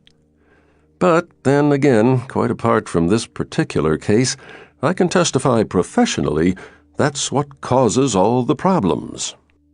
Absolutely. This Asterisk has a cheap kettle with a solar battery in his helmet. How can he decide where to use Sunny Kiss and where to use the Seventh Seal? Automatically. It might all depend on which section of the helmet of horror a bubble of hope happens to burst in. But I'm the one who sees the ray of sunlight or the dove, not Asterisk. I don't understand anything anymore. Who's wearing the helmet of horror? Me or the Minotaur? The Helmholtz. We've been talking about that helmet too long already. It feels like we keep trying it on over and over again. It will attach itself permanently to our heads soon. Let's change the subject. Great idea, let's. I've just had a thought. Has anyone ever wondered why Star Wars has such a strange sequel? Instead of filming what came after the third episode, they filmed what came before the first one. Why? At the end of the third episode, Darth Vader dies, and that's the end of all the Star Wars. There can't be any more because he's the Minotaur of that world. And that black heap of junk on his head is the helmet of horror. He thinks every one of them. Luke Skywalker, the robots, Chewbacca, and all the rest of it. So after he's killed, there can't be any continuation. But Darth Vader takes his helmet off before he dies, and underneath he has a normal head, only covered in scars. Yes, but it's just a fantasy after all. Yes, Organism. Very profound. And the Iron Mask was another Minotaur. When they handed him over to the Marquis de Sade to be corrupted, the revolution began because the pain in his XXX. made him stop thinking up royalist France. Isolde, are you here? Yes. I'm back. What's happening here? Nothing very interesting. Nutcracker was telling everybody about politics, and I only got back from Versailles just recently. Nutcracker, on that business of royalist France, you know the Marquis turned out not to be so terrible after all. It's all very monotonous where I am. Bushes, a bend, bushes, a fork, a bend, and on, forever. The passage is about 6 feet wide. What's that in meters? 2. Makes you feel like a rat in a maze. At one point, I decided I'd had enough and tried to climb through the hedge. Some chance. There's a barbed wire mesh fence in the bushes, like the grid of bars in reinforced concrete. And I'd been wondering how they managed to keep the bushes so even. That labyrinth must lead out into my park. You just didn't go far enough. We have the same ground under our feet, beige soil. I kept turning to the right. It's funny. A flashback from my childhood. You know the way it is. A memory illuminated by a warm, long-forgotten light that seems to conceal the most important answer of all. Some book of adventure stories you read, God only knows how many years ago, where it said you can get through any labyrinth if you keep turning right all the time. So I decided to try it. Seems it was right. I did find something interesting after all. I saw one of your fountains. It was a long way off, though. Tell me about it, then. At one point in the labyrinth, there's a little bench. A perfectly ordinary bench like they have in parks. I climbed up on it and stood on the back, and my eyes were level with the upper edge of the bushes. On one side, I could see a jet of water rising into the air, and on the other, way off in the distance, some kind of dark roof that looked as though it was covered with soot. The roof was hard to make out because it was so far away, and the jet of water was very strange. One jet shooting up into the air, but several of them falling down. Maybe it was an optical illusion. No, that's right. I know that fountain. It has bronze figures, too. There's a snake and I've forgotten what it's called, like a pig with long spines. A porcupine. Yes, that's it. A porcupine sitting on a bronze tree stump with water flowing out from it in all directions, as though the beast had suffered bad fright. And the snake is coiled up, creeping towards the stump, and shooting out a tall jet of water that divides into 3 branches and falls like rain on the porcupine and everything all around. It's an incredibly beautiful fountain. The first time I saw it, there was a little rainbow suspended in the spray of water beside it, and from that moment on I loved it best of all. There are actually 3 jets of water, but with different pressures. Their nozzles are set close beside each other in the snake's mouth, so it looks as though there's one jet rising into the air and 3 falling downwards. And I remembered the tattoo on your wrist, the oil, and the yacht club. Does the jet you can see above the bushes divide into 3? Yes, I think so. Aren't you absolutely sure? I can see a jet of water in the roof of a house when I climb up onto the bench and stand on the back of it, but it's not possible to stand up there like that for very long. You sway backwards and forwards, and then you lose your balance, and you have to jump down. That makes it hard to make out the details. But if it is the same fountain, you should see my labyrinth when you stand beside it. There's a tall hedge beside the fountain with the snake and the porcupine, and I can't tell what's behind it. It's very long. I walked a little way along it. The bushes fence off a large section of park. I think that must be your enclosure. If you've walked along that hedge, at one moment we might only have been 10 feet apart. I was beside it too, on my own side. I'm practically certain it was the outside hedge. In the first place, there were 2 rows of barbed fencing instead of just 1 in the bushes. And in the second place, there's a spot where you can clearly hear the sound of falling water. Oh, and by the way, beside the spot with the sound of water, there's a long wall protruding from the bushes. It looks like the back of some building, and it's painted with pink and gold cupids blowing seashells like trumpets. Have you got anything like that? There's a single-story building to the right of the fountain. It looks like a pavilion for storing garden tools, except that it's very big. Its back section disappears into the high hedge. But I didn't see any cupids on it. Can you get inside? The door's locked. Is there a door in your wall? Yes. Does it open? To be honest, I didn't try. I stood beside it for a while, and suddenly I felt terrified. I even got a pounding in my temples. I'm not the timid type at all, but suddenly there it was. For no reason at all. I thought, who knows what's inside there? What if it's the Minotaur?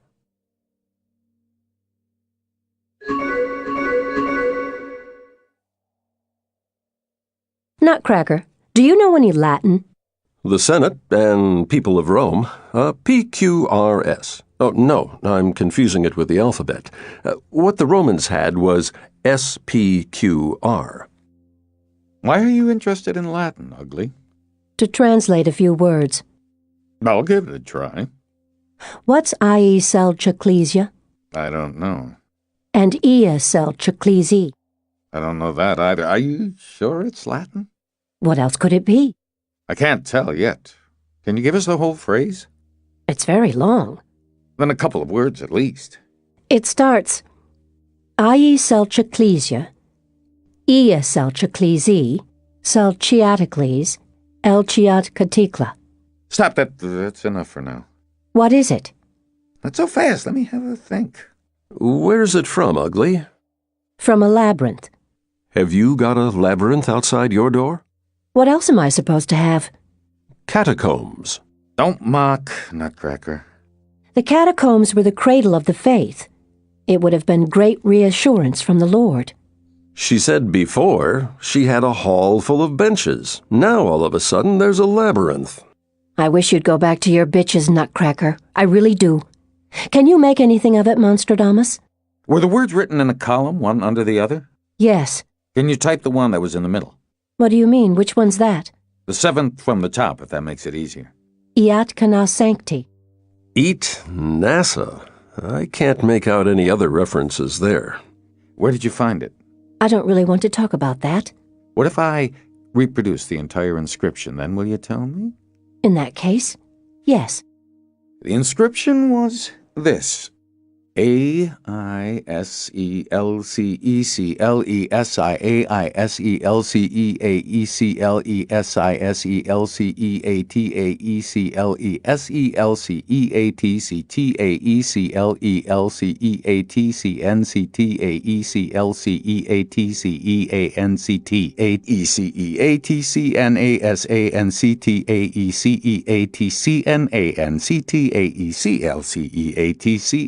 TCTAECLECEA, TCTAECLESEA. That's right. How did you do that? Dominus illuminatio mea. But what does it mean? The Lord is my light. I mean, what does my inscription mean? Well, what do you think? I can't make any sense of it at all. What sense is there? The sense can be very different depending on where you found it, so you'll have to be honest about everything. All right. Outside my door, there really is a hall with benches. I didn't really look at it properly at first, but then when I did, I'm not even sure whether you'll believe me or not, Monstradamus. I'll give it a try. There's a cathedral there. A Gothic cathedral. You just said there was a labyrinth. That's there, too, only inside the cathedral. And in front of the entrance to the labyrinth, there's another Latin inscription laid out on the floor. Hunc mundum tipice, labyrinthus, denotat iste, intranti largus, redeunti, sed nimis artus sic mundo, captus, viciorum mole, grauatus, vix valet, ad vitae, doctrinam, quisque radire. The meaning of that is more or less as follows. The labyrinth represents the world in which we live.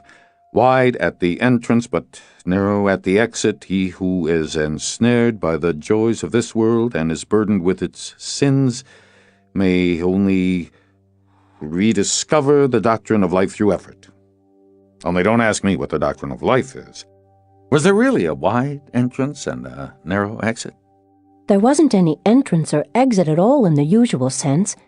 The entire labyrinth was laid out on the floor of the cathedral in light blue marble. It's just a mosaic. Is there such a thing as light blue marble? Yes, there is. But what's a labyrinth doing in a cathedral? The first canon told me a labyrinth is a part of that church and many others because it illustrates the full complexity of the Christian path. The first canon? Yes. But the second canon objected that the Christian path is as simple and straight as an arrow, and the twists and turns and dead ends of the labyrinth symbolize sin, in which fallen souls wander, hopelessly lost. And then the first canon replied that he had essentially meant the same thing, since sin is a distortion arising in the straight line of the Christian path. But no matter how tortuous the path of life might be, if the person walking it remains within the bosom of the church, the simple arithmetic of good and evil ceases to apply, and the higher mathematics of the spirit comes into play. Oh, now we've got a second canon as well. And what higher mathematics is that? However crooked and tortuous a life may be overall, a communicant of the sacred gifts may regard each infinitesimally small sector of his path as straight. And if any sector of his path is straight, then it is straight at any moment. And if it is straight at any moment, then it is always straight, and the Lord will not reject his soul. It is as though we grow mathematical wings that lift us up out of the depths of our degradation. But who are these canons? You mean you met someone? There were two of them. They were praying on bended knees near the altar. I made a noise. They noticed me and came over to help me with explanations and instructions. Oh, tell us about them. They said that a long time ago, when faith was strong in people's souls, a priest could send a repentant sinner on a pilgrimage to the Holy Land. In later times, when faith began to fail. Not about the instructions. Tell us about the canons themselves. Don't you understand or what?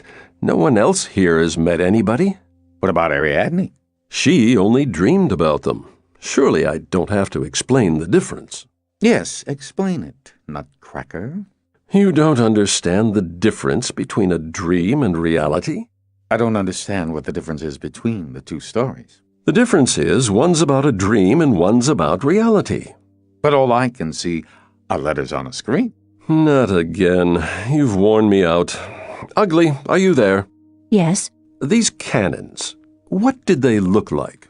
medium height, in threadbare cassocks, with old-fashioned, wide-brimmed cardinals' hats on their heads. The canons explained that the hats once belonged to holy prelates, and they helped to calm the passions.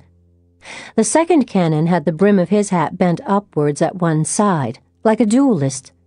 It reminded me of Aramis from the Three Musketeers, the one who was an ordinary sinner at first, and then became a general of the Order of Jesuits. Sounds like the two dwarves that Ariadne saw at the very beginning. That's what I thought too. But those were dwarves, and these two are medium height. Ugly, what height are you?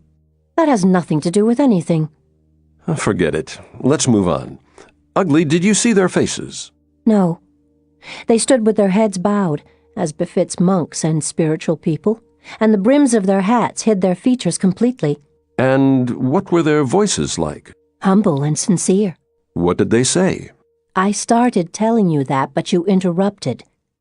They said that in the glorious times of the Holy Crusades, especially after the victory of Gottfried of Bouillon, pilgrims journeyed on foot to the grave of our Lord to repent.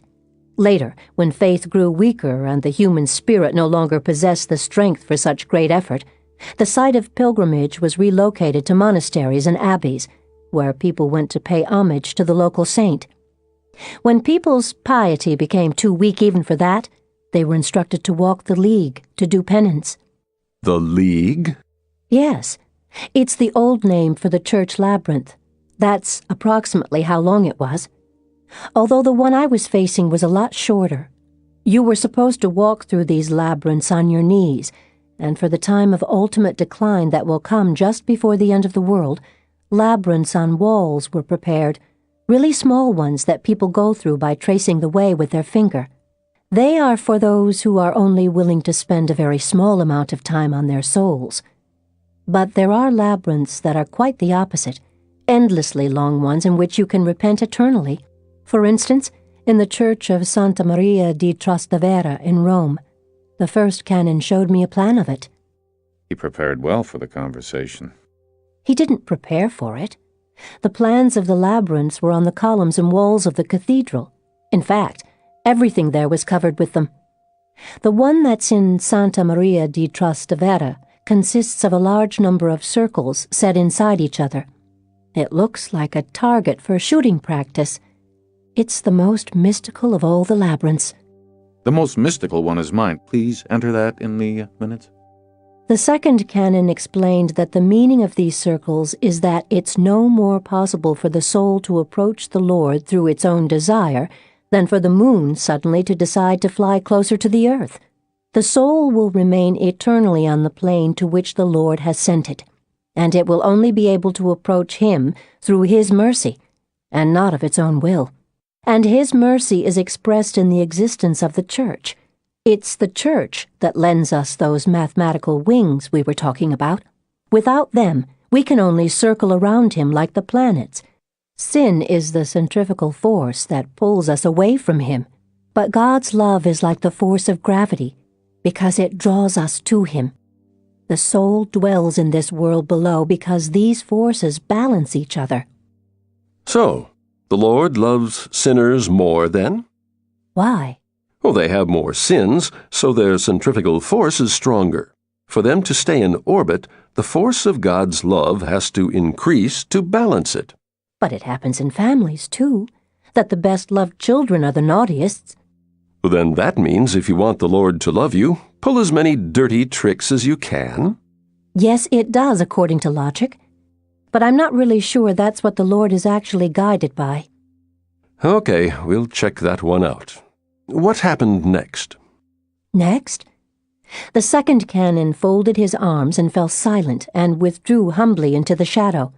I began walking around the cathedral arm in arm with the first one, examining the plans of the various spiritual labyrinths, while the canon quietly explained their function and symbolic meaning to me. I thought the labyrinth from Poitiers Cathedral was particularly beautiful. Its shape's like a tree with a spreading crown, and arranged so that the same threshold serves as its entrance and its exit. It works out like that because the path only divides in two once, at the very center, and its two halves twist and turn to form the right and left parts of the tree's crown. The canon said it was the tree of life, and the meaning of the labyrinth was that we enter life and leave it through the same door, naked and taking nothing with us. And where's that inscription with the secret message from? The one you asked us to translate? From an ancient basilica in Algeria. Does it have a labyrinth, too? Yes. It surrounds a central square containing the holy inscription. The canon told me to copy it out and assured me there was a secret in the inscription.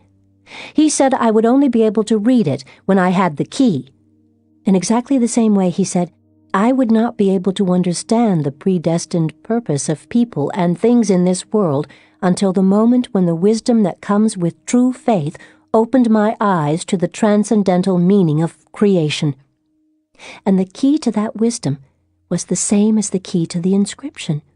He also told me not to be seduced by the empty talk about Theseus, which he knows all about.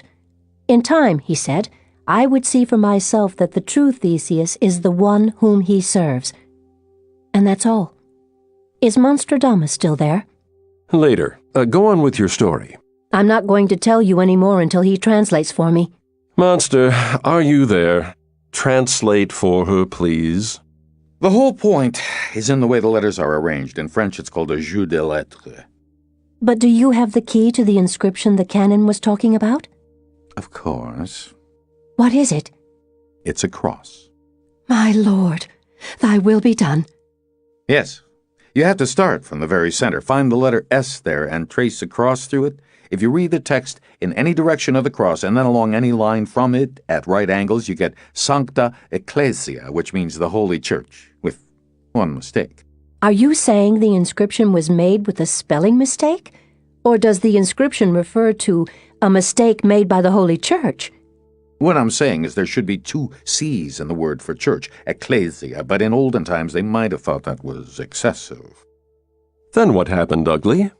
Wait a moment. Let me see if it works with the letters. It really does. How profound. Now I understand what the canon was trying to say, Monstradamus. This world will remain a meaningless conglomeration of absurdities and riddles, where we continue to wander aimlessly about in the dark until we accept the teachings of the Holy Church. But as soon as that happens, the Holy Cross will shine out at the center of life's labyrinth, and the fullness of the purpose concealed in all things will instantly be revealed. The world will be miraculously transformed. The harmonious scheme of things will emerge from the chaos and insanity, and whichever way we direct our gaze, we shall see Hosanna to the Lord on every side. Is that right, Monstradamus? But of course, and we shall hear the radiance of his glory. Amen. So, what happened next? The canon led me over to the labyrinth laid out on the floor and said, My daughter, the one whom I serve wishes you to walk the league and repent. I went down on my knees and set off. The canon said that while walking through a labyrinth like that, the correct thing to do is to meditate intensely on everything that you have done in your life. I didn't have to try very hard. I only had to glance at the grid by the altar for pictures of my childhood to start floating past my inner eye like colored balloons, magically transforming what I saw around me.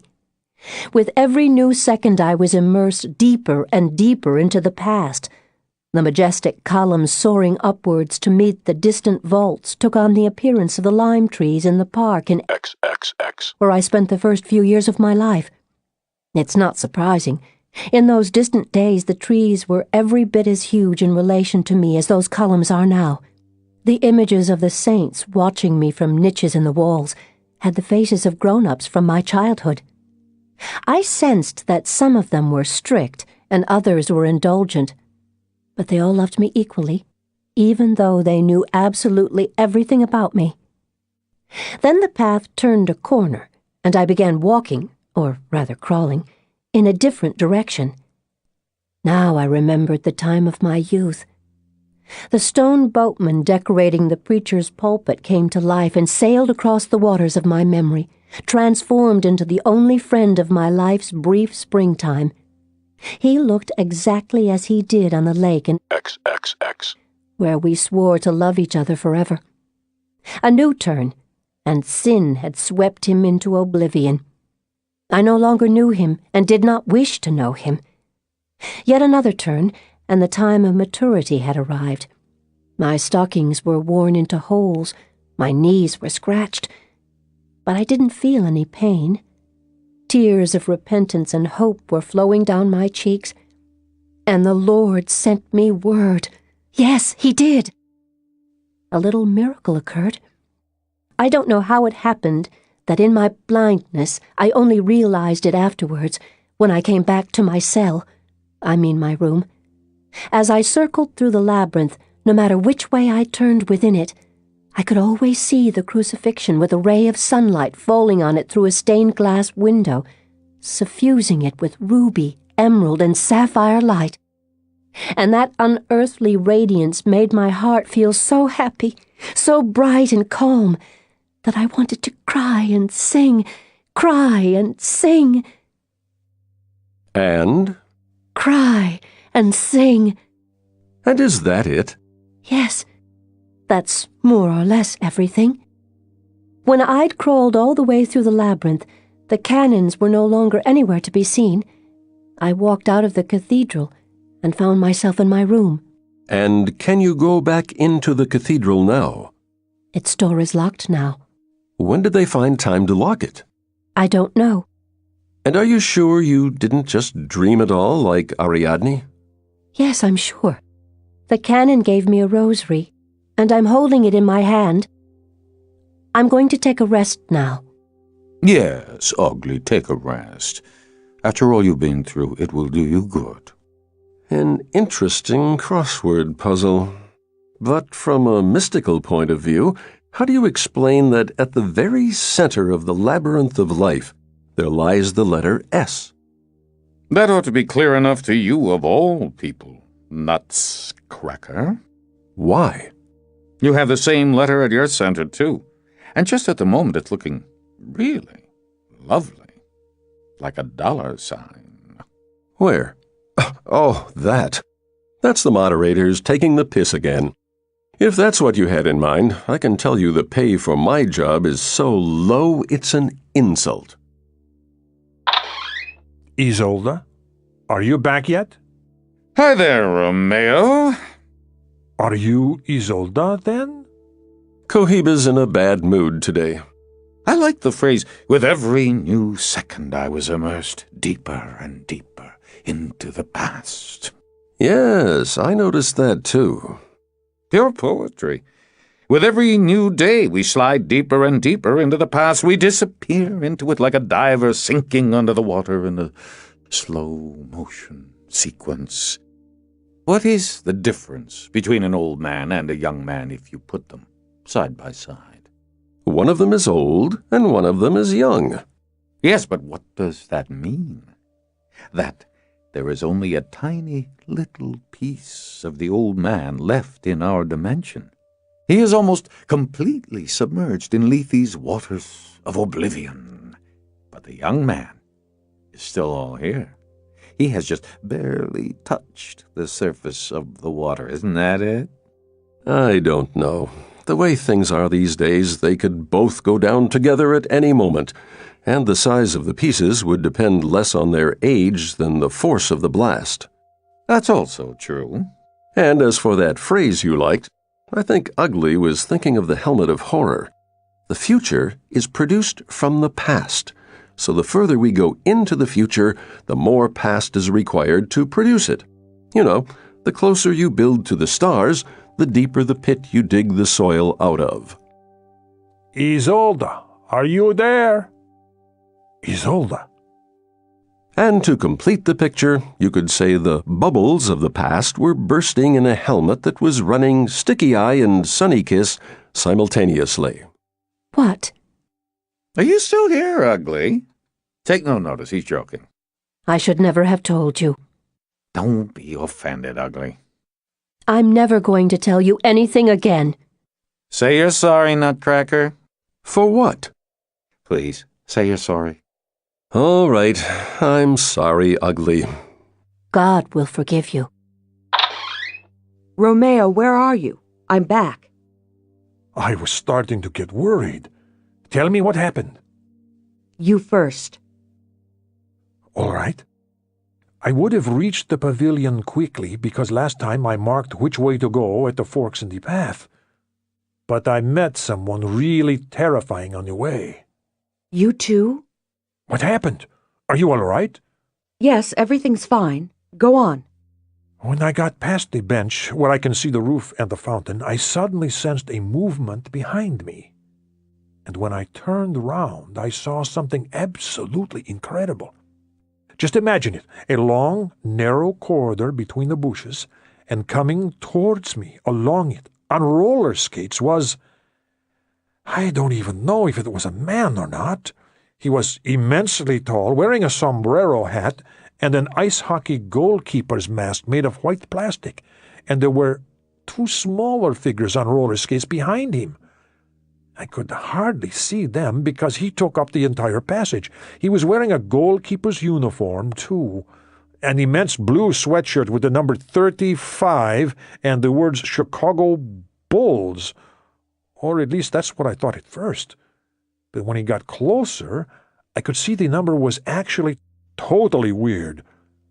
Minus 3.5%, and the word Bulls was really Bears.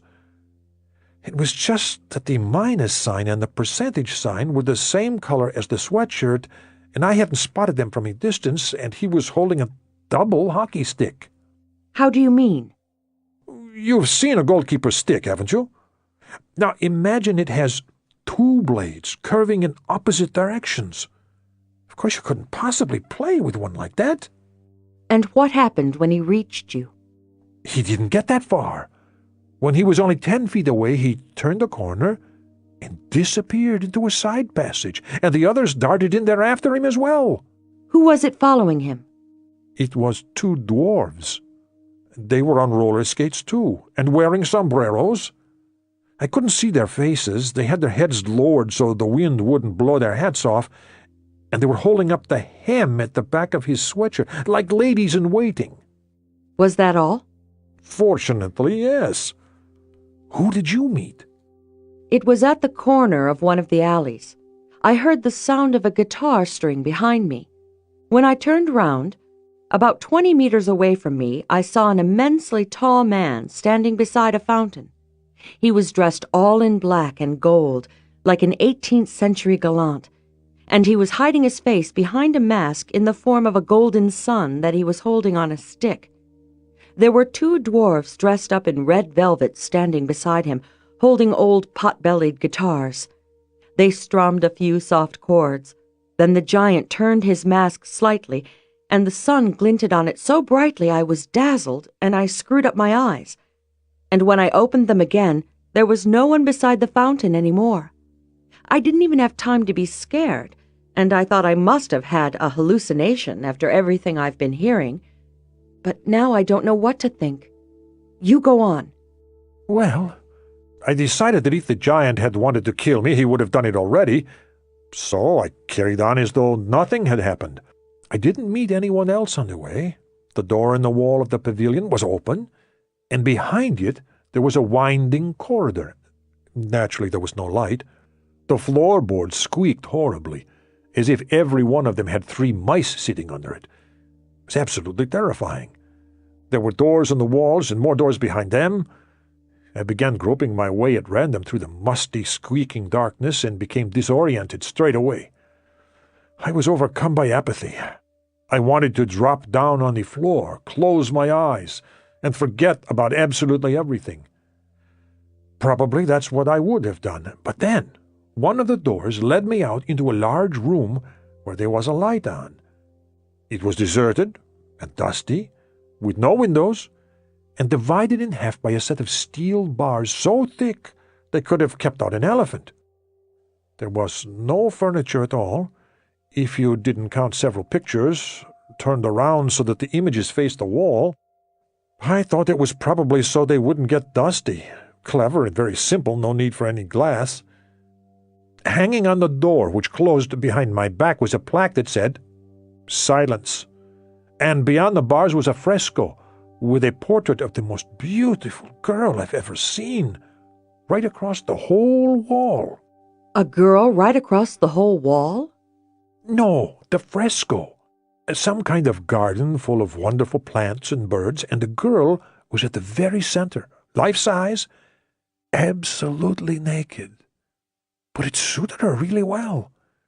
She had green hair that looked like grass, fluttering in the painted breeze, and green eyelashes, too. She was lying in a mother-of-pearl shell, barely concealing the lower part of her belly with a bouquet of flowers. There was one strange thing, though. The edge of the shell above her head was covered with projections that looked like horns, and there were black rubber handles attached to them. That is, the projections were painted, but the handles were real, like in a bus. I touched them, and I could tell it really was possible to hold on to them, but I couldn't understand what for. How could you touch them? You said there were bars between the door and the fresco. That's right, but it was easy enough to slip between the bars, so that's what I did. They probably weren't meant to keep out people. Describe this girl. I suppose she was about 18, but she didn't look any older than 14. I'd describe her pose as brazen, but entirely natural. What I mean is the pose would have been absolutely brazen if she'd been lying there like that, knowing that she was being watched. But if she lay around like that at home, especially if it was hot, then of course there wouldn't be anything brazen about it. But on the other hand, she was looking straight out of the picture at the spectator, which in this case meant straight at me. She had her eyes half closed, as though she could see me and was taunting me, and she was smiling, and her eyes were as green as could be. I began to understand what the artist was trying to say. Either she'd posed like that knowing she was being watched, which meant she was absolutely shameless, which I didn't want to believe, or she'd been lying like that because she thought there was no one around, and she was smiling at the spectators simply out of inertia because she'd only just noticed him. In that case, the artist was a real genius because he'd caught the precise moment when her brain had already given the command to scream, but the command still hadn't reached the muscles of her throat. In that case, for as long as I carried on examining her, I was free of shame myself. So free, in fact, that it was actually arousing. In a word, genuine art, an absolutely enigmatic masterpiece. But I didn't have time to study her properly because the bouquet she was using to conceal the lower part of her belly trembled and started sliding downwards, and it wasn't just the lower part of her belly she'd been hiding, but the lowest part of all, so low you can't get any lower, only higher. All right, Romeo, I get the idea. There must have been some kind of mechanism in the wall. The arm that was holding the bouquet began turning from the elbow, like the hand of a clock. But I didn't get a chance to see what was behind the bouquet because the light began to fade and soon it was completely dark. I went up to the wall and began feeling it with my hands. Where the bouquet had been, quite a big gap had appeared. I put my hand into it carefully and suddenly felt something soft and alive that jerked away from me. I think it was another hand. I cried out in surprise, and suddenly there was a spray of something acrid from the ceiling, like tear gas. I jumped back. The light started coming on. When it was bright enough to see, the bouquet was already back in place. My eyes were stinging really badly, and I ran out of the room like it was a gas chamber. Do your eyes still hurt? Not anymore. Now I see. What do you see, Isolde? It seems I discovered the same amusement arcade from the other side. After the giant with the sun mask disappeared, I went to the pavilion. The door was locked, and the windows, too. I broke a window, lifted the latch, and opened it. Behind the first door was the beginning of a dark, winding corridor like the one you told me about. From there, I found my way into a large room with a light and no windows, just like you did. Instead of pictures, it had mirrors painted over with white paint. Standing in the middle of the room was an absolutely huge steel ring as tall as the ceiling, with nylon mesh attached all around its edge. It hung down from the ring and trailed across the floor like a seine net. On the door there was a plaque about keeping silent, just like on yours. And on the wall behind the ring there was a mural, only it was very different from yours. It was a picture of something like the Grand Canyon.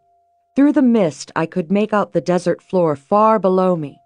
And on the edge of the red cliff, right up in front of the spectator's eyes, there was a car with a cloud of painted dust settling around it. It all looked just as though the car had braked after a steep turn and stopped at the very last moment, with its wheels hanging over the edge of the precipice. It was a Rolls-Royce Jeep in perfect profile, like a photo in an advertisement. Are you sure it was a Rolls-Royce? Of course. It had the initials RR and a little Oscar with wings on the radiator like they all have. Then it wasn't a Jeep. Rolls-Royce don't make Jeeps. Romeo, I can tell my SUV from my elbow. I even saw the name of the model. Full Drive Shadow, I think it was. That's the whole point. It was an artist's fantasy. But it was so convincing I could see straight away that if Rolls-Royce decided to make an SUV, they'd have to make the car that was painted there. Circumstances would simply force them to do it. The Jeep was made of gold and steel, like an exquisite watch. To say it looked impressive gives you no idea. If the space shuttle and the most expensive diamond necklace in the world could together produce a sun, then it would probably look just like that when it grew up. In front of the Jeep was a platform with steps. I mean, the platform wasn't in the picture. It was on the floor of the room, real, made of wooden boards. And the Jeep's windows were real too, tinted glass that looked black, and there were skis and a surfboard on its roof. Real ones? The skis on the board were painted, but the rack they were attached to, or that they looked as if they were attached to in the painting, was real, made of steel and gold. What kind of rack? I don't know what its proper name is. The kind they make so you can tie on what you carry on the roof. There were loops of black leather hanging from it, like the ones used for doing gymnastics. They were real as well. And apart from that, the door handles and the hubcaps were real, and they were made of steel and gold too. Did you try opening the door? I told you there weren't any doors, only handles. But I didn't even get a chance to touch them. The moment I took a couple of steps toward the Jeep, its window began slowly winding down. Some kind of mechanism must have switched on. I really wanted to find out what was behind the glass, but the light began to fade, and a few seconds later it was dark. Exactly the same thing has happened to you, in fact. I climbed up on the platform and touched the wall where the window of the Jeep had been. There was a gap there now. I ran my hand round its edge. It really felt like a car window. But the window hadn't opened all the way, and the gap wasn't big enough to climb through the wall. There was a slight draft from the window, as if there was an air conditioner working inside. And I thought I caught a faint glimpse of light. I leaned down to look inside, but as soon as my face was level with the opening, something bumped against my cheek, and I heard a terrible howl. I leaped back, lost my balance, and fell off the platform onto the floor. The light came on, dim at first, then brighter and brighter, like in the cinema after a film. By the time it got really light, the Jeep's window was already closed again. I went back out through the corridor into the open air and came back here. I was shaking all over at first, but I started feeling better on the way. It's funny to think about it now. Well, I've learned one lesson. Nice and easy does it. Yes, especially in your RR SUV. It's your RR SUV. Why? It's on your side. But you're the one inside it. That means it's yours. How can it be mine if I can't see it? And how can it be mine if I can't even get into it, apart from sticking my head in the window? Let's say it's ours, then. Then we can't be wrong. Agreed. Isolde, I want to tell you something. It will probably sound stupid, but I want you to hear it anyway. Whatever I'm thinking about, I always come back to you, as if all the thoughts that aren't connected with you are heavy weights, and as soon as my mind tries to deal with them, the effort becomes too much. But everything to do with you is light and happy, like the bubbles in champagne. I just want to go on and on thinking about it. Yes, Romeo, that really did sound stupid. But I could say the same thing to you. Why don't we meet again at the same place? Say tomorrow afternoon? Calmly, without any fuss or any noise? But what if we're being followed? I mean there, inside. The light goes out when the window opens. Haven't you ever heard of infrared cameras? They could do more than just watch us. They could shoot an entire movie. Then who would they show it to? Your wife, for instance? Or Ariadne in a dream? I haven't got a wife, and I couldn't give a damn for Ariadne and her dreams. If we start worrying about spies, pretty soon the world will be full of them. You're right. The only way to be alone is to behave as though we are already alone. So it's a date, then? Tomorrow at 3, Romeo, I date your car. Our car? My green-eyed Lolita.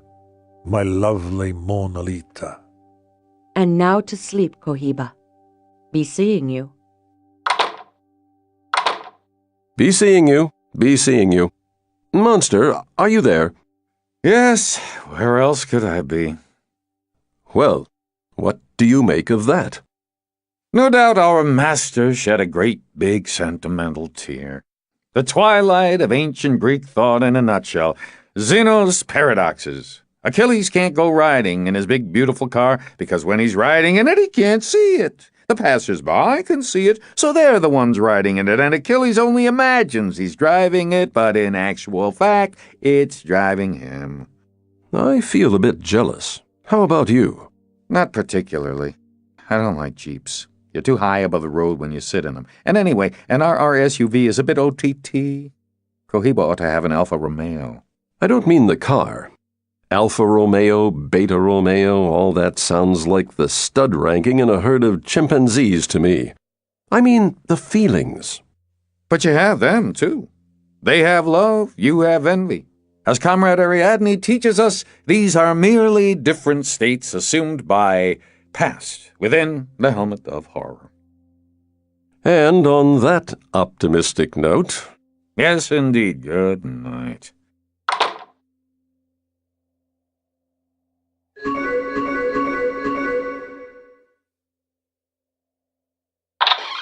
Who wants to chat? I do. And I do. And I do, I suppose. An interesting team. Monstradamus, Ariadne, me, and Nutcracker. Has anyone noticed that the four of us have something in common? It would be hard not to notice. We all use toilet paper with a little star on it. And we share a great passion for life. That's not all, though. We've all been fed garbage just recently as well. Did everyone get that putrid lasagna yesterday? And how did you like today's vegetarian beefsteak, rare and bloody? That's not it either. I know what he means. None of us has said anything about our labyrinths. Really? It's just that no one's asked me. And are you willing to tell us? Of course. So, what have you got outside your door? A bedroom. What, just an ordinary bedroom? No, not ordinary. If you ever leaf through those fashionable journals with all the chic interiors, you might have seen something of the kind. It's a large room, and the bed takes up at least half of it. The mattress is so wonderful, I don't even know how to describe it. I should write more poems. When you lie down on it, it feels like you're parachuting through the air, soaring along the pillows, the blankets, and the sheets. Oh, everything is absolutely the very best. And there's an air conditioner with heaps of different operating modes. You can set it so that a fresh breeze blows through the room as though it's coming straight off the sea.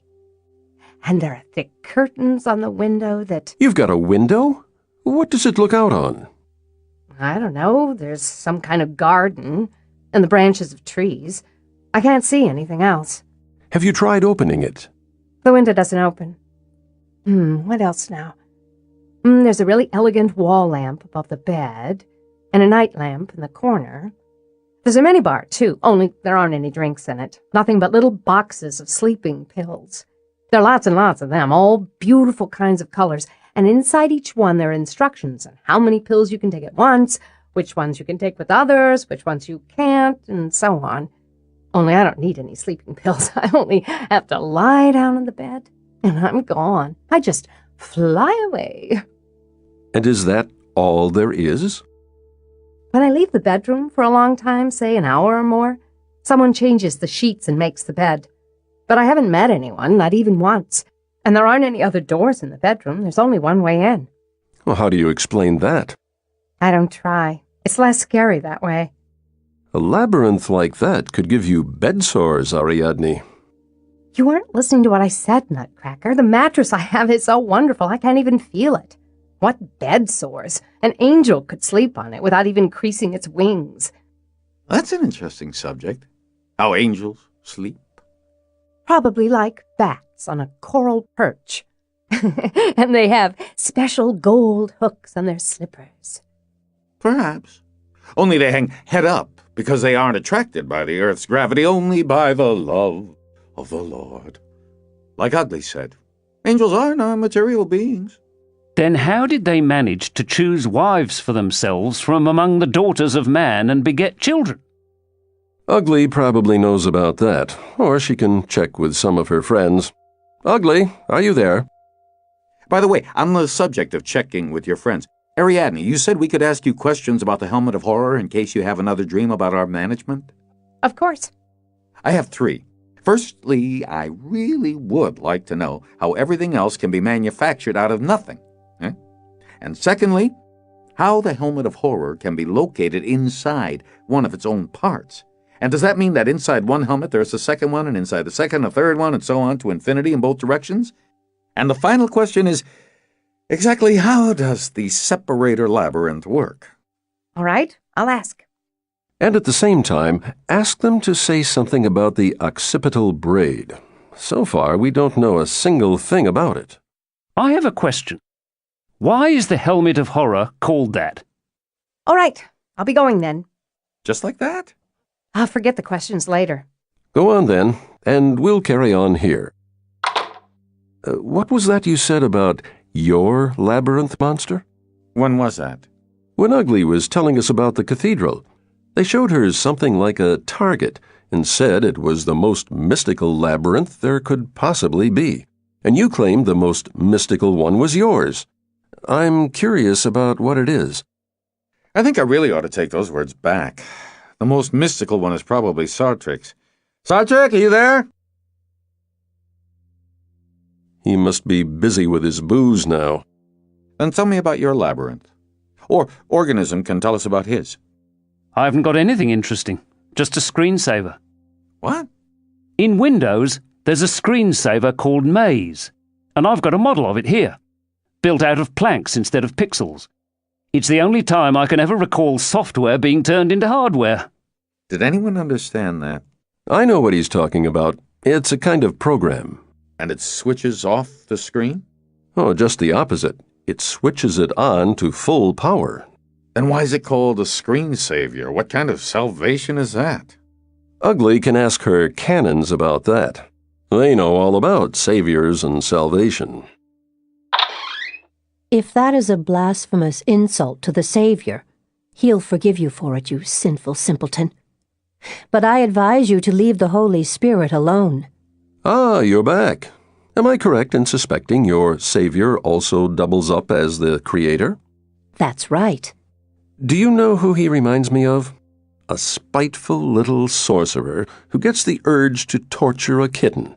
So, he goes down into a deep, dark cellar, molds a kitten out of clay, brings it to life, and then whack! He smashes its head against the corner of the wall. And he does that every weekend, 100 times or more.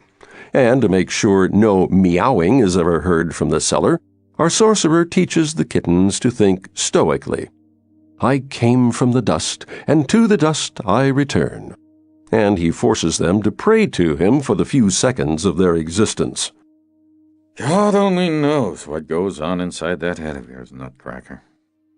Not God, the devil. That's already a blasphemy against the Holy Ghost. Take care, Nutcracker. The Lord does not force us to pray to him. We choose our own path, because he created us with free will.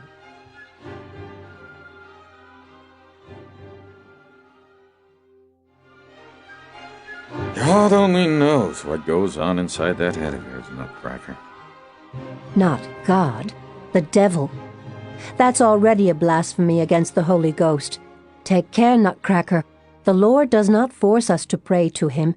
We choose our own path, because he created us with free will. Don't make me laugh, Ugly. Free will. Life's like falling off a roof. Can you stop on the way? No. Can you turn back? No. Can you fly off sideways? Only in an advertisement for underpants specially made for jumping off roofs. All free will means is you can choose whether to fart in mid-flight or wait till you hit the ground. And that's what all the philosophers argue about. Nutcracker, you're always trying to turn any conversation into a farting match. I must say, sometimes you manage it. Stop it, will you? You're like little children. Let's just drop it. Why don't you tell us about this screensaver organism? It's a standard program.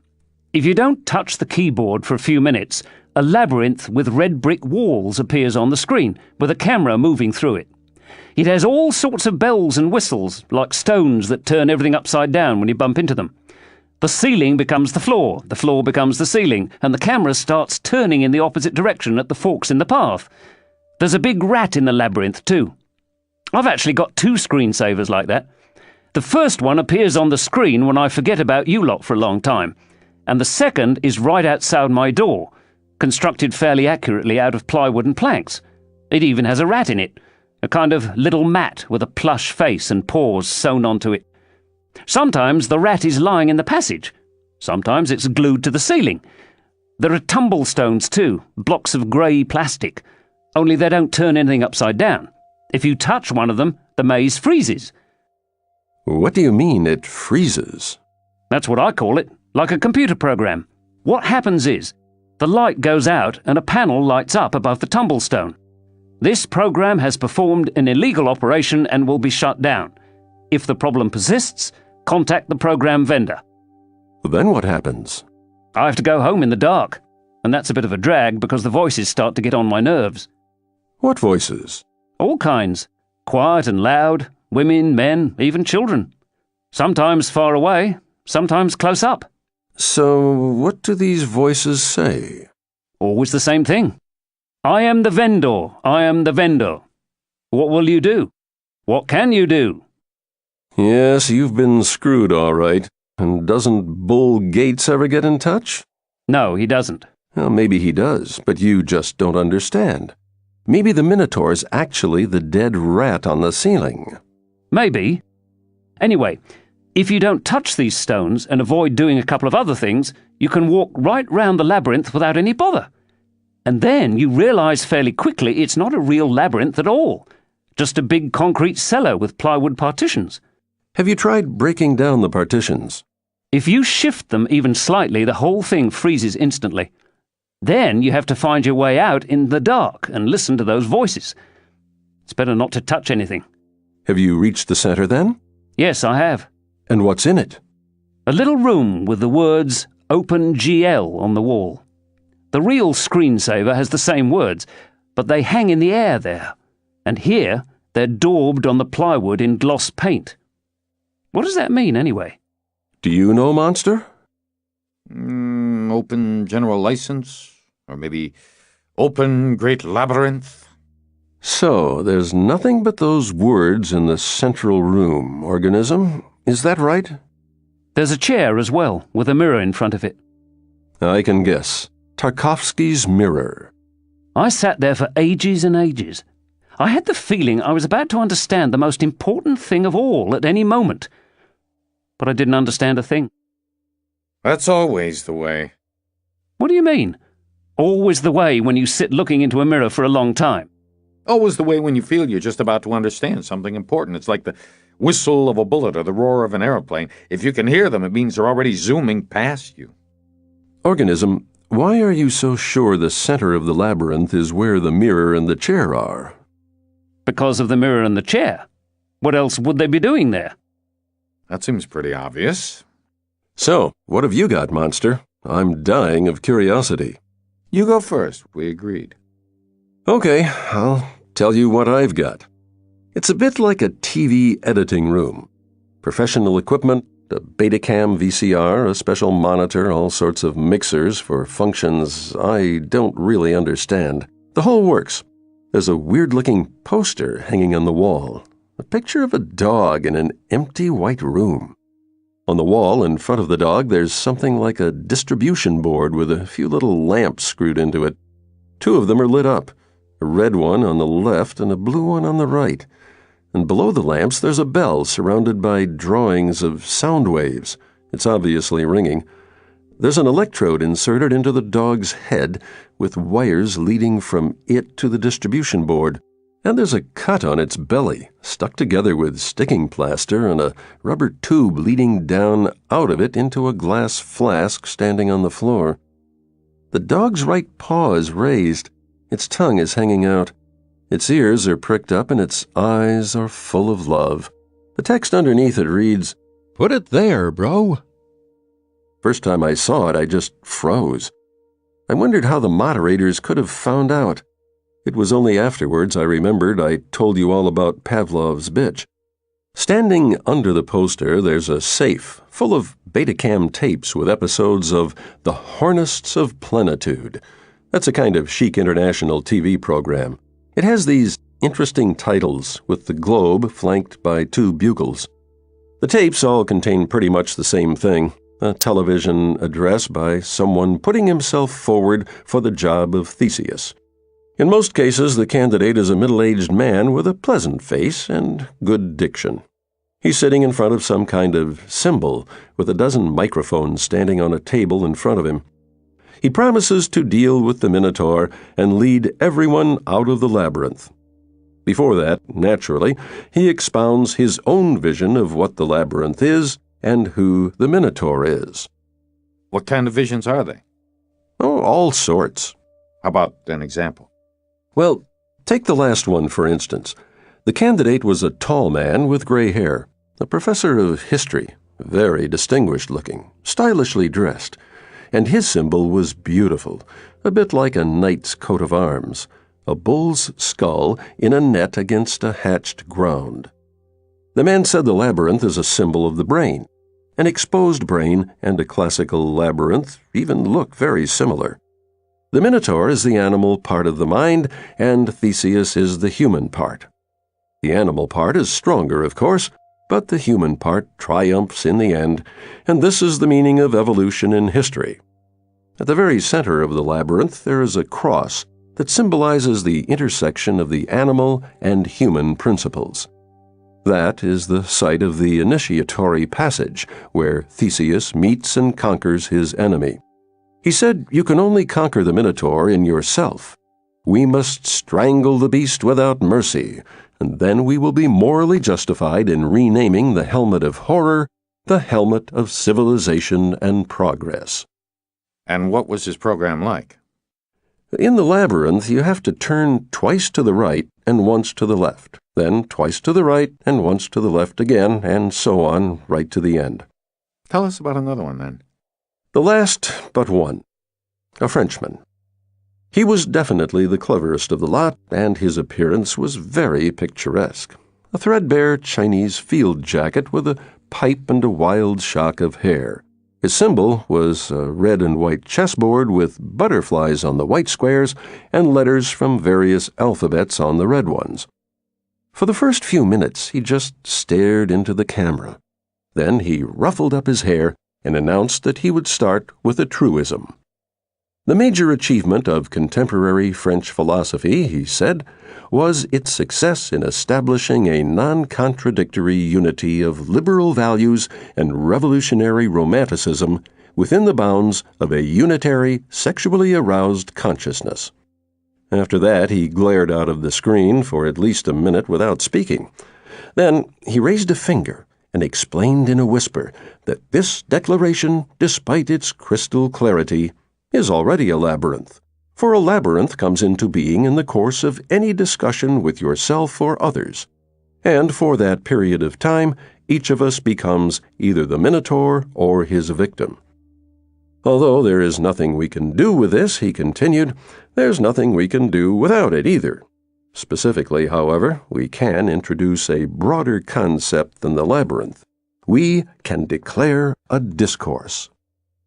Oh, Mama, when I hear the word discourse, I reach for my simulacrum. According to the Shaggy Professor, a discourse is the place in which words and concepts, labyrinths and minotaurs, Theseuses and Ariadnes all come into being. Even the discourse itself can only come into being within the discourse.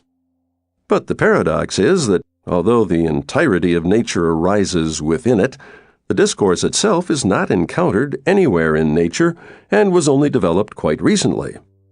Another tragic dissonance is that, although everything comes into being within the discourse without funding from the state or private individuals, the discourse itself only lasts for 3 days at the most and is then extinguished forever. And so there can be no more urgent task for society than to fund the discourse. Okay, I understand about the discourse, but what did he say about the labyrinth? When he was talking about the labyrinth, he spoke very quickly, so I don't remember at all. Basically, a labyrinth comes into being when you have to choose between several alternatives, and the alternatives are a set of our possible preferences conditioned by the nature of language, the structure of the moment, and the specific features of the sponsor. I didn't understand very much after that. I only remember that at some point he launched into the Internationale, and at first he sang really loudly and menacingly, but after a minute he shifted into Happy Birthday to You. That's called a plurality of discourses. I remember that from university. And what did he say about the Minotaur? The Minotaur is you. Me? I could almost feel you shudder. He didn't mean you in person. He looked into the eyes of his imaginary viewer, waved his arms about like an eagle flapping its wings, and yelled, Minotaur, Minotaur, c'est toi, tu es Minotaur. Then he calmed down. He said you simply have to understand that the Minotaur is a projection of your mind, and therefore he is nobody else but you. Did he say what we ought to do? What else? As long as there's a sponsor, carry on with the discourse. But what turns do we make in the labyrinth? We follow the turns the discourse takes. Interesting. To be honest, I didn't really understand what a discourse is, even after the hairy guy had just been talking about it. It's something like a glue that sticks the helmet of horror on really solidly, so you can't get it off again. Don't frighten me. You're the one who's been frightening me for the last hour. Were there any women candidates? Yes, there was one very attractive little heifer who looked like a psychiatrist. Her symbol was right for that, too, a bull on a chain lying on a couch. I don't remember everything she said now, but the main idea was that the only way to defeat the Minotaur is to stop thinking of yourself as a victim. Then he'll simply disappear. Everyone has his own Minotaur, she said. But in reality, it's not he who pursues us. We pursue him. And the labyrinth in which we seek him is the dopamine chains of pleasure linking up into rings in the human brain. They're different for everyone, as unique as fingerprints. And as for which turns to make in the labyrinth, it's all very simple. Suppose you're standing at an intersection with 10 identical corridors leading in different directions. Then, of course, your choice of which corridor to follow should not be determined by fears and superstitions, but by the promptings of simple common sense. So did you make a choice? How do you mean? Between corridors? Between candidates.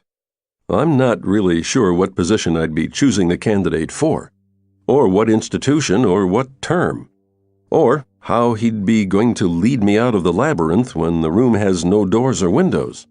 He'll lead you out through the television. How else? You of all people should understand that. Is there anything else you remember? I watched it all on fast forward, just listened to each one for about 5 minutes to get the general idea. As long as they're talking, it all seems interesting and new.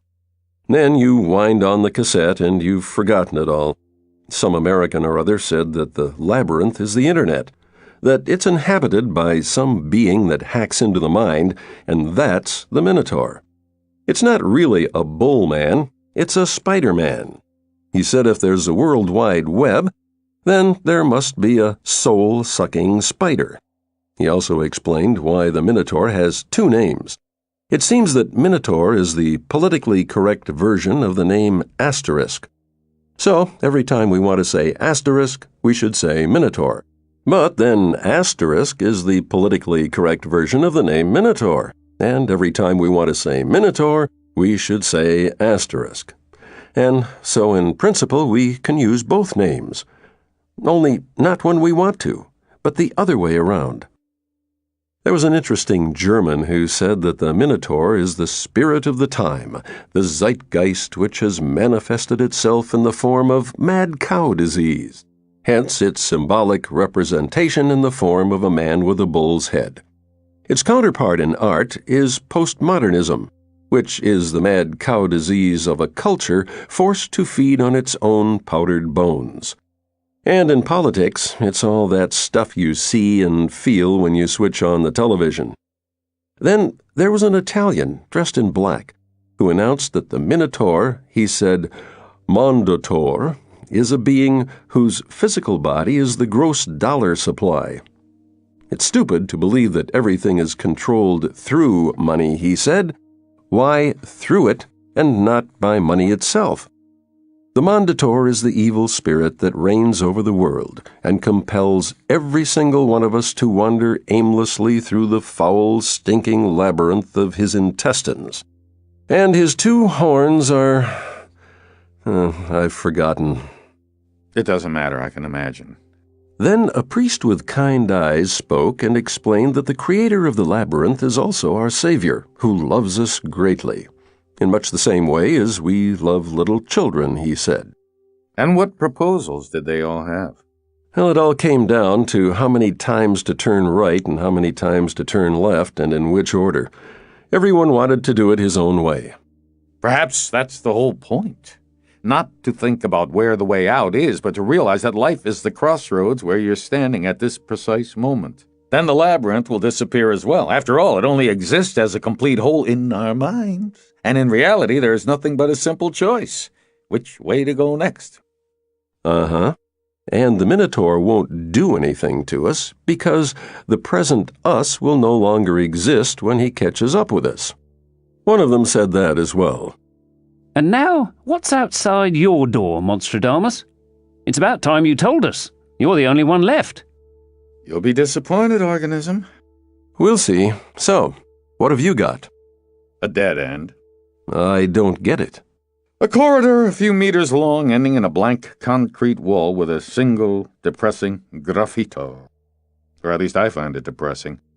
The imprint of a gigantic seal drawn in fluorescent lilac paint like something on an official document from hell. In the center is the Roman numeral 7, and running out from it in a spiral is an endless string of symbols like the ones that street gangs leave on walls, nothing but zigzags, intricate curls, arrows, and brackets, impossible to make out a single word, but all very suggestive. Just a dead end? That's all there is. all there is? Well, not quite. There's a table standing against the wall directly under the seal, and a stool by the table, and on the table there's a blank sheet of paper, a pencil, and a pistol with a single bullet. What about the labyrinth? I think that starts afterwards. Truly magnificent simplicity and elegance. There's nothing for you to be envious of. You've got a dead end, too, only it's longer and it has plywood partitions. And Nutcracker's got a television instead of plywood. We've all got dead ends. Only it's not obvious straight away. It just takes a little while. Maybe that's the whole point, whether it's obvious straight away or not. Don't you think the little while it takes might just be life? Maybe so, but I'm fed up of these labyrinths you can't get lost in or escape from, and all these minotaurs with horns on their XXX. who promise to lead us out to the stars in just a moment. I wonder what Theseus will see instead of all this. I'd give a lot to find out. What do you care what he'll see? IMHO, Nutcracker. The possibility of escape is determined by whether you can see the way out or not. I already told you. For the Helmholtz, that's not exactly the way it is. The Helmholtz can see anything you like, even the plan of his own helmet, for all the good it will do him. What I wonder is, has he got a head on his shoulders or a helmet of horror? Hey! Theseus! I know you can hear me! To be honest, Monstradamus, I used to think you were Theseus. I was convinced Monstradamus was the Minotaur. I already told you it all depends on which part of the separator labyrinth the bubble of hope was in when it burst. Didn't you ever think I was Theseus? Well, hello, Sartrick. You know, not even once. Somehow the idea never entered my head. Organism, it's clear from your user pick that you're queer. Just look at that guilty smile and that gaping XXX. That's it, I'm going. You can talk to him. Sartrick, that isn't a user pick. Perhaps we can call it a dialogue header. And that isn't a gaping XXX. It's a capital O. Monstradamus just said, right, that everything is determined by what you see. I take that to mean that if someone can see the answer to the most important question of all, then he is Theseus. Am I right, Monstradamus? Possibly. But exactly what is the most important question of all? Let me explain. Have you noticed that we never exist simultaneously, only by turns? An interesting observation. You mean the writing on the screen? I mean in general. Since you didn't understand the question, I'll ask it a different way. The helmet of horror is a machine. What does it run on?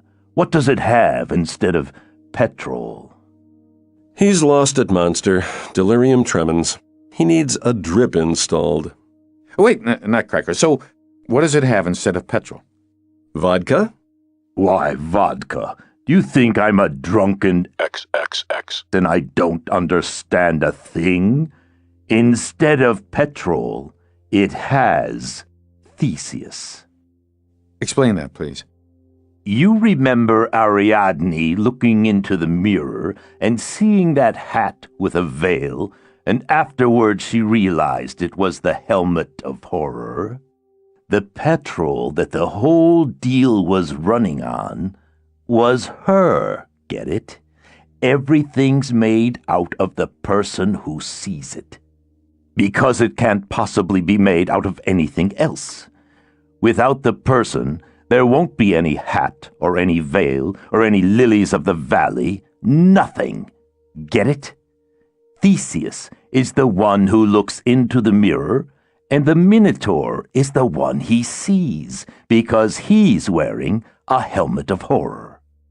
You mean to say the Minotaur is just an illusion? If you listened to what I'm saying, then you'd know what I'm trying to say. He sees this bronze physog with horns on it because he sees himself in the mirror through the holes, Without Theseus, there is no XXX. Minotaur. Did you get that, monster? Naturally. If you put on a Batman mask and look in the mirror, you'll see Batman, but the mask will never see itself. That's it. The helmet of horror is simply the reflection that Theseus sees, and that's all. But if he decides there really is a Minotaur and starts swearing blind at him and discussing the meaning of life with him, well, that's when the Minotaur appears. And how? And then there's no way to get the helmet of horror off again. Get it now, you vermin. I know everything. I'll bet you he can see little pink minotaurs running round the room. Now that's the kind of labyrinth I understand. And no need to bother going anywhere. And why are we vermin? Because you're all nothing but bits and pieces of the helmet of horror. I figured that out ages ago. And that's the real XXX. killer. When you realize that absolutely everybody, all your friends and all your enemies, are just little bits and pieces. I'm not talking about you, meaning you're not my friends and not my enemies, but you're bits and pieces, all right. You, Monstradamus, and you, Nutcracker, you're the horns. You'll stick out a bit too far someday. Ariadne's the labyrinth. She's not such a bad girl. She's okay. Ugly's the past that makes me want to puke. And organism's the future that makes me want to puke 5 times worse. Who's left? Romeo and that Isolde of his? They're the double XXX. that's cooking up the whole XXX. mess. And so you're Theseus? Yes, because I never talk to you. What's your proof? That you're all nothing but shadows. I'm the only one here that's alive. You're nothing but shackles on the convolutions of my brain. All your Rolls Royces and Lolitas, Ferraris and Berlusconis, all your shaved and scented glamour, your magic Wonderland TV quizzes, where you get shafted up the XXX. every day underneath the money tree, you made it all out of my head. You do all that out of my head, and I'm nothing to you, but you're the entire deal for me, eh? In my XXX. head? But I'll dump you all. Monster, maybe you understood some of that? I might have, but I'm not 100% certain. Translate from the Latin, will you? There's quite a profound thought here. He's trying to say the helmet of horror is the contents of the mind which attempt to supplant the mind by proving that they, the contents, exist, and the mind in which they arise doesn't, or that the mind is no more than its function. Who are they trying to prove it to? Themselves. Certainly not the mind. The mind, as Sartre puts it, couldn't give a... XXX. And where are they trying to prove it? What do you mean, where? In the mind. Where else? This climbs a bit too high without a bottle. For me, at least.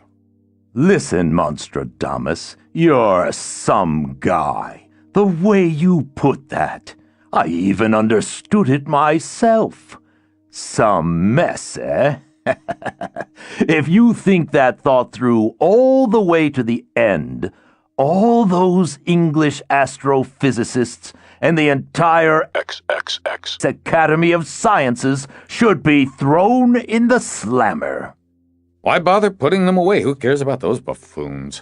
Oh, you're a hard case, aren't you? Theseus, you're Theseus. No 2 ways about it. You're a real Theseus too, Sartre. Maybe you've even found the way out? A long time ago.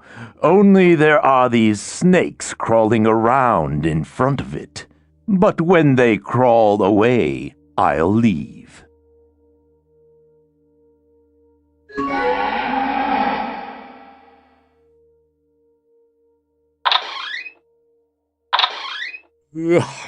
Ariadne, good morning. Good morning. Did you see the dwarf? Yes. Tell me about it. I was in the building on the square in front of the fountain. You remember I told you about it.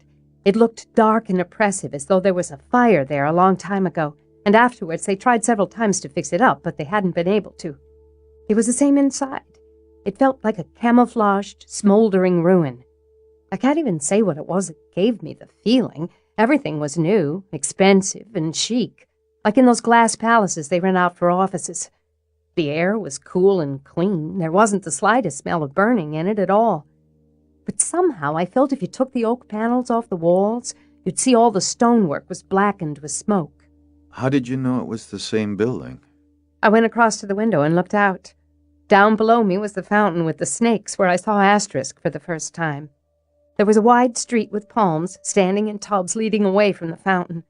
The street ran out to the very edge of the city and ended at a huge triumphal arch strewn with yellow leaves. Standing on the ground in front of the arch was a bronze head that must have been the size of a truck. There was a stepladder leaning against its ear, and it had a gold star on its forehead with an inscription: "The Tomb of the Unknown Helmholtz." How could you see all that through the window? I just looked in that direction. And you could read the words at that distance? What distances are there in a dream? There aren't any except the ones you dream about. I dreamed there was that inscription on the monument's forehead. I didn't dream about any distances. That's clear enough. What else did you see? The further away from the main street, the fewer houses there were. The city boundary was a circular wall, and outside that, there was a desert in various tones of beige. Further away still, there were dark blue mountains, or perhaps they were clouds in the sunset. I didn't have time to look at anything else, because then one of the dwarves appeared in the corridor. He was in a hurry to get somewhere, and looking quite aggressive. His loose robe was caught in with a belt that had a little saber dangling on it. He didn't stop, just gestured for me to follow him. We began climbing the stairs. I asked him a question, but he told me to keep quiet. He said his master was under threat. They wanted to kill him, and so all questions and answers were now being strictly documented. I asked who wanted to kill his master, but he muttered that the reply to that question had to be documented as well.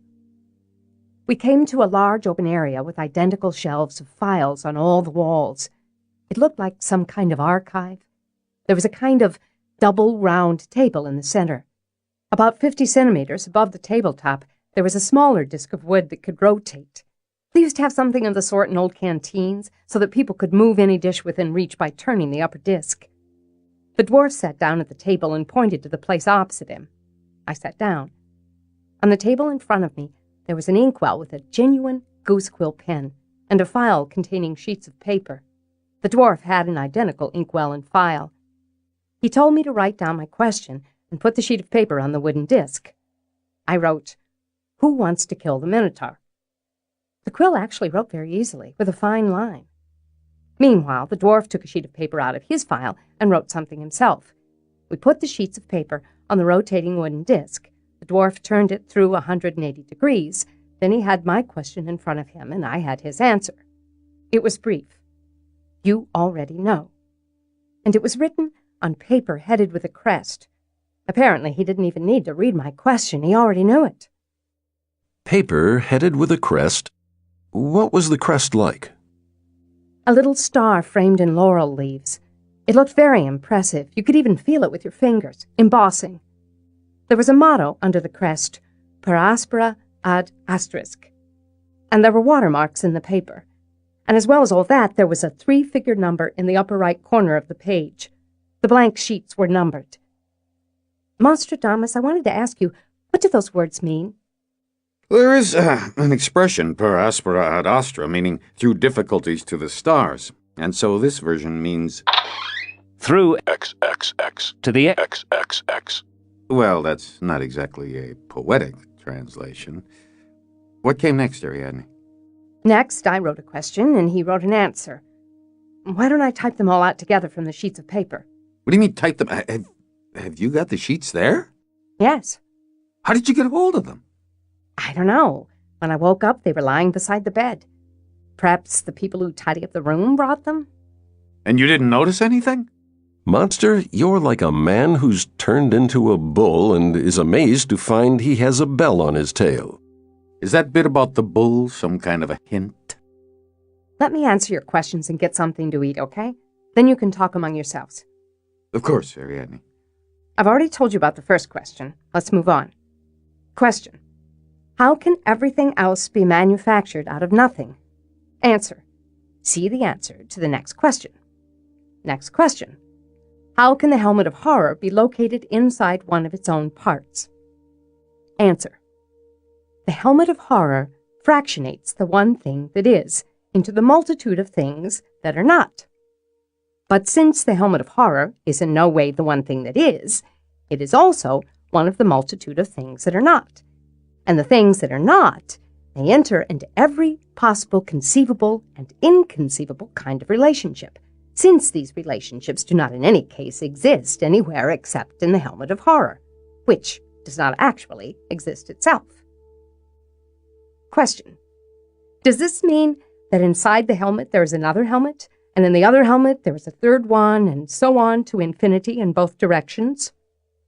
Answer. An individual by the name of A may be a part of the helmet of horror worn by B, and an individual by the name of B may at the same time be a part of the helmet of horror worn by A. This is the final infinity in both directions, and often both of them are quite nice people. Question. Can you please say something about the occipital braid? Answer. Longer and thicker suits the girl better. All very logical. Question. How does a separator labyrinth work? Just look what happened then. The dwarf had his answer scribbled out even before I had finished writing my question. He waited for me, then tossed his page onto the upper tabletop and began turning it. But halfway round he suddenly stopped it and asked in a considerate voice, "Are you enjoying your stay as our guest? Be honest." I told him, "Not much. In fact, to be quite honest, I'm not enjoying it at all." Then he let the wooden disc carry on turning, and I received a sheet of paper with the answer. That's the way it works. I get it. Good, bad, and UGLI. Ugly. But did you ask him why the helmet of horror is called that? I asked you to, remember? I remember. It was the last question I managed to ask. Well then? The dwarf asked me to excuse him. He said he'd run out of official paper, but he promised to answer shortly. What happened then? We heard some kind of horn or trumpet sounding a low, sinister note. Or it could have been some animal bellowing. The dwarf was so startled he dropped his inkwell on the floor and it broke, making a blue puddle beside the table. He said his master was summoning him to help, and he ran off. And as he left, he shouted it was possible that blood would soon be spilled, but it would be avenged. Blood? Yes. Are you lot finished yet? When do you think the rest of us could have a chat? Nobody's stopping you, Romeo. Isolde, are you there? Yes. How did you get home yesterday, you beast? Why beast?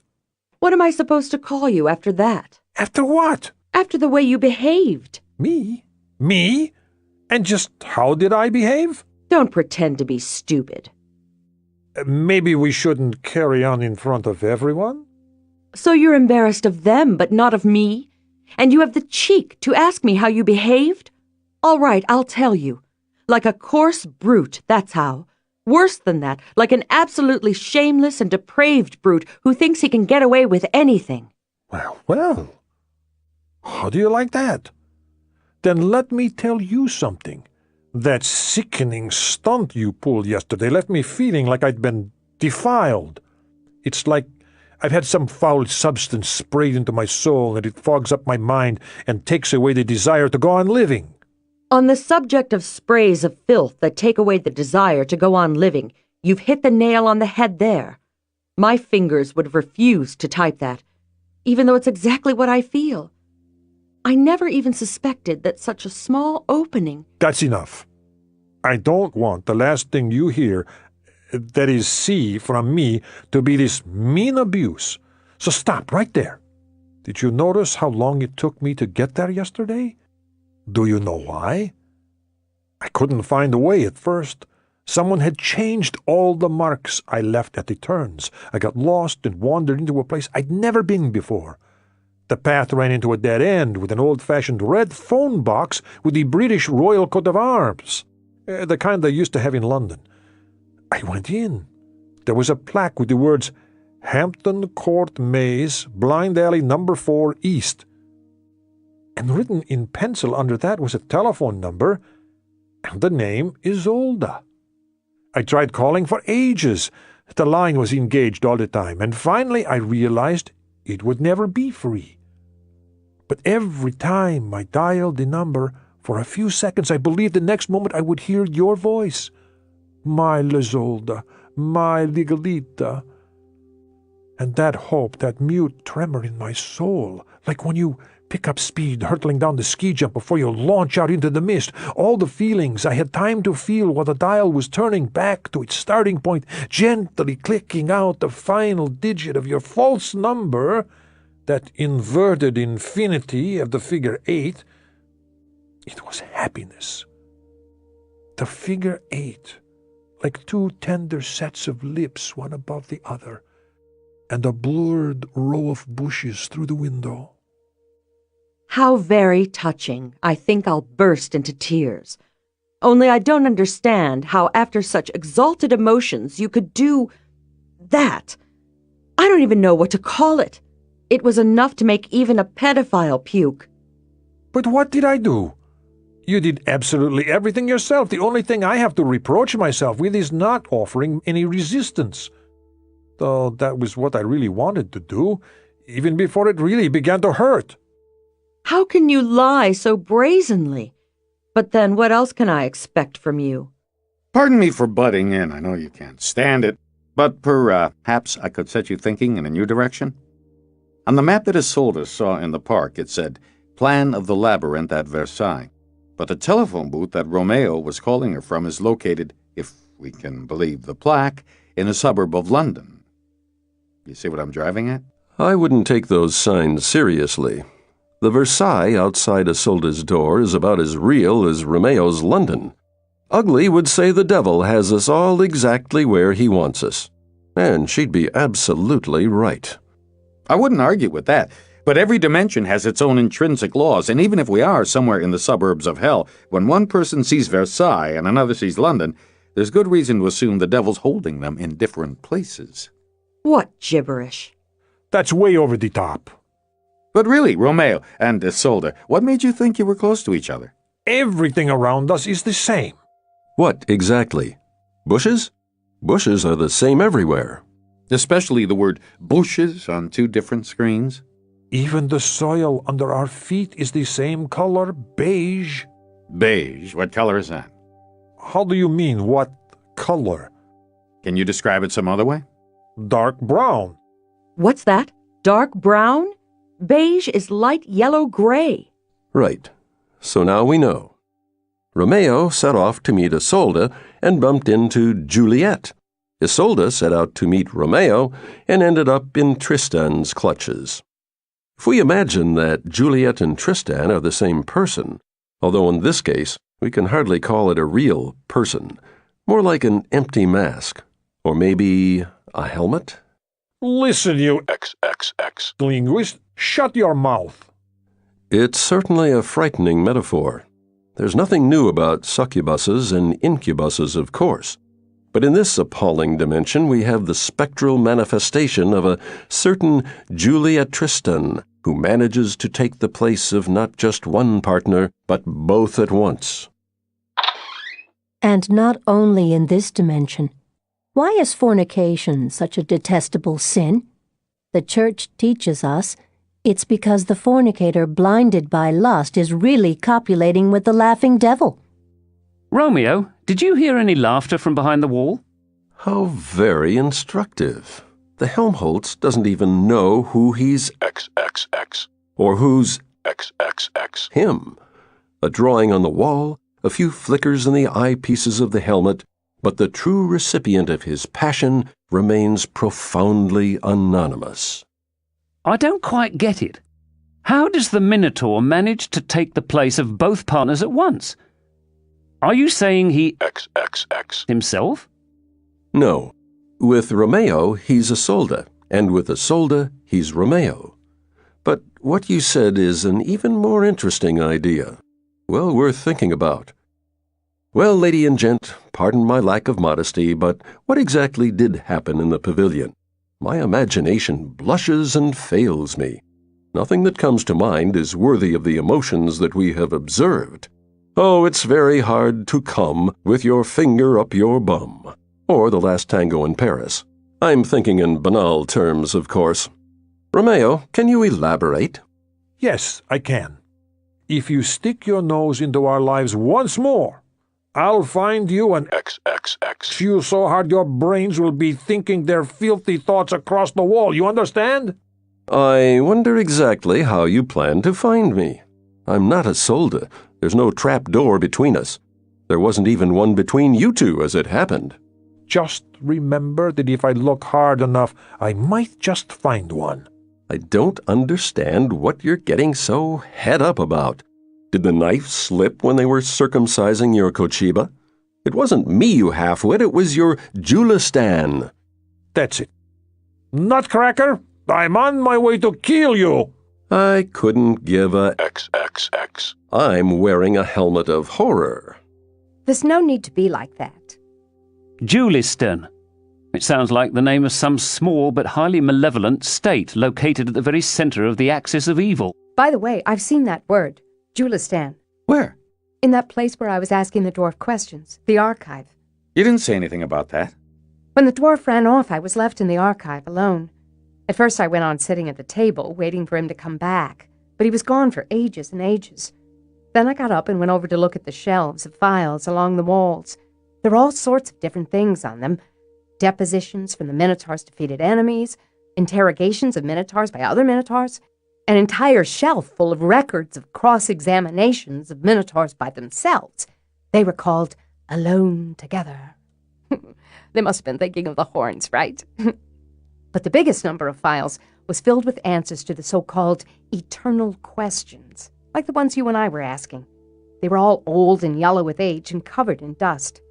Do you know what paper covered with writing smells like when the people who wrote on it are already dead? Do you remember anything? I have a whole pile of pages here from various files. When I woke up, they were lying beside the dwarf's answers.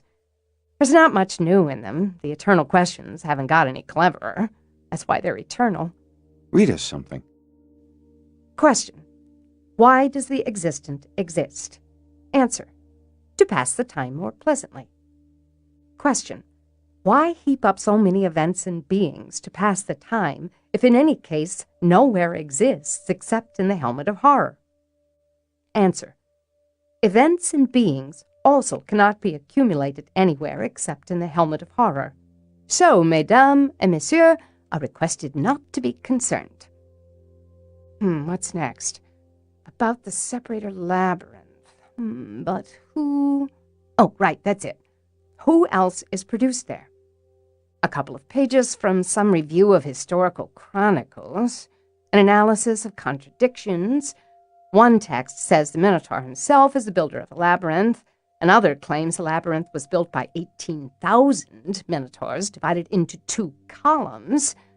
A third claims these columns should be understood metaphorically, and the labyrinth is created by the 2 mental nodules or hemispheres, which are symbolized by the 2 horns, and so on.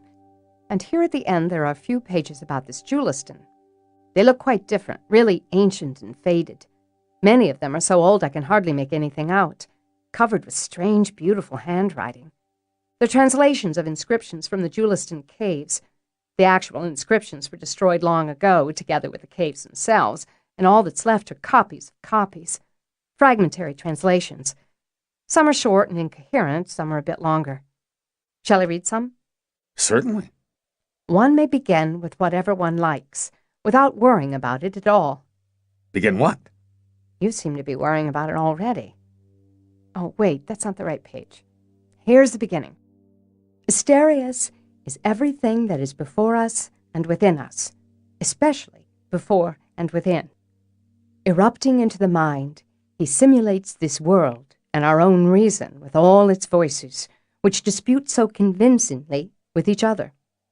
To understand this means to see Asterius. One may begin with whatever one likes, without worrying about it at all.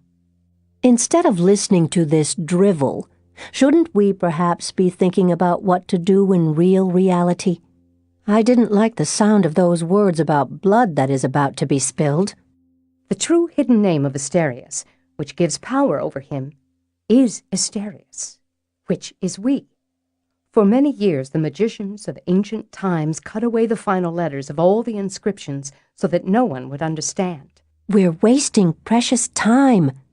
The next sheet. Man is like unto a tree. The thoughts in his head are like the songs of birds in the crown of the tree.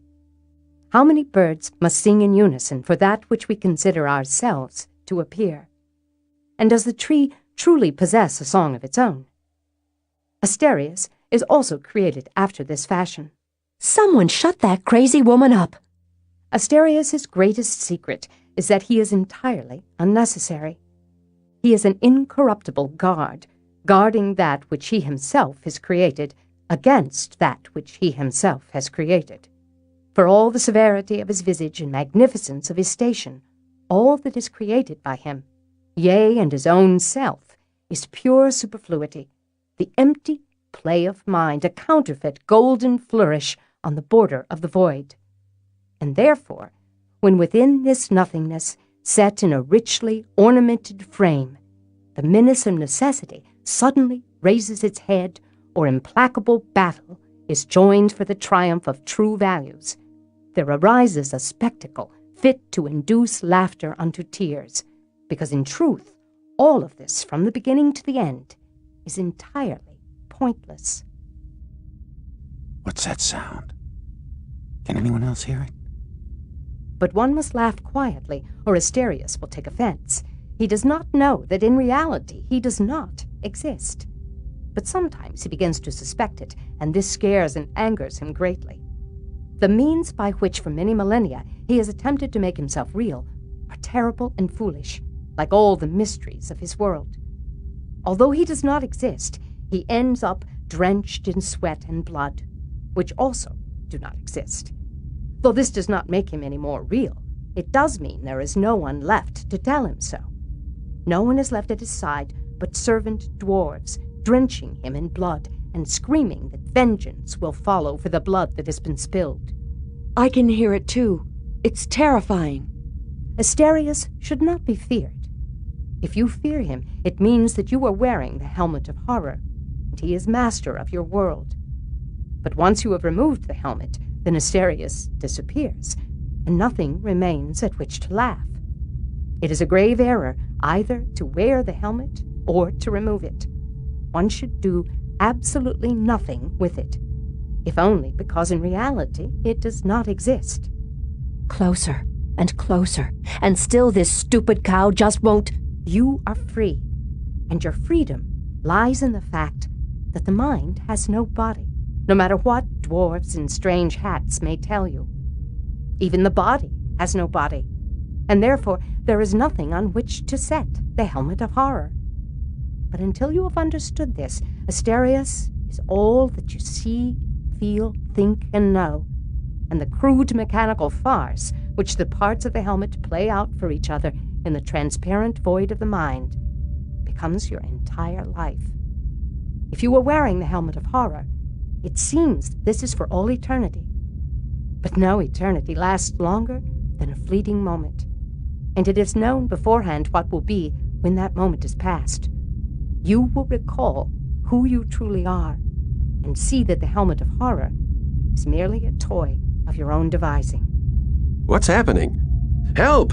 I think that idiot Romeo... What's going on? What's that rumbling sound? I think he really has found me. If it's him, someone's hammering like hell on the door from the outside. Or it...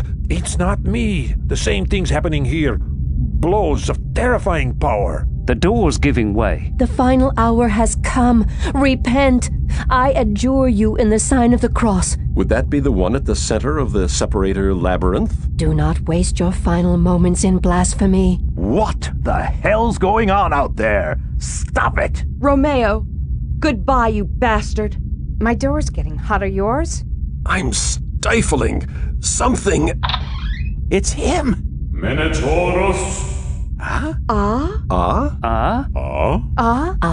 Ah? Fuck you. Moo! Moo! Moo. Moo. Moo. Moo! Moo! Moo. Ladies and gents, I don't get it. What was that? I think it's getting cooler, and the noise has stopped. What, don't you understand? It's Theseus. Theseus, how we've longed for you to come. Theseus. At last. Where are you? What do you see around you? Theseus, answer! Stop it. It's pointless. He's given us the slip. Is he really gone? Yes. But of course. There is no more Minotaur. Hang on, Papa.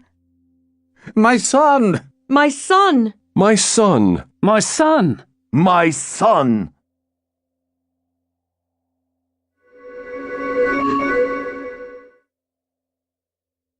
Why don't we look for him? Maybe he still believes. In what? Well, in the whole pile of XXX. that he has a body, and it's in a room. He never did believe in that. You could say he saved us. He could have just killed us all once he'd seen us. No, he couldn't. Then he'd never have got the helmet off. He isn't kind, he just knew. What I've heard is that if anyone knows, then it's precisely because he is kind. And what I've heard is that if anyone's kind, then it's precisely because he knows. What difference does it make to us? How did we give ourselves away? We get distracted. Make too much fuss. Talk off the point. All this stuff about Versailles and Mona Lisa. Ugly, you don't mind us living here, do you? This time it was Ariadne who blurted everything out. That's why he gave us the slip. What do you suggest? Not to tell him anything. That's going too far. Then how will he find out he's wearing a helmet? We can't put something that doesn't exist on his head just like that. We have to explain. And it's best to start from childhood. Not so he understands everything, though, just enough for him to do it all to himself. Ariadne's our best guide round the labyrinth. She's very skillful at it. Nutcracker, you're talking about what she ought to do. I'm talking about what she's already done. And anyway, I beg your pardon, but what has skill got to do with it? The labyrinth is any route the Helmholtz has been led along. That's right, any route. But it seems like a very long time since anyone walked round your route, Ugly. What route is that? Back with us again, hero? Ladies and gents, a joke. Imagine Sartric wakes up with a massive hangover. He can't remember anything about the previous day. There's a pool of blood beside him. He's surrounded by a labyrinth, but there's no Minotaur anywhere. Sartric raises his eyes to the ceiling and whispers in horror, I killed him and ate him. What's funny about that? That's exactly how it happened. Your joke's older than the labyrinth, Monstradamus. Let's discuss the serious situation we're in. Someday Ariadne will be the death of us. Stop stirring things up, Ugly. It's not Ariadne's fault at all. Sartric blurted it all out in a drunken stupor. You always blame everything on Sartric. You should be... XXX. To... XXX. Why did you butt in? What for? Lousy drunk. But how did he actually find out the name? Ariadne gave away the whole thing to him in so many words. Then why hasn't he dissolved the lot of us if he knows the name? He has. It just seems to us in here that he's dissolved himself. Ariadne, maybe you can explain what made you like him more than us. Oh, go to hell. You can lead him around the labyrinth instead of me. I'll come back to you about this.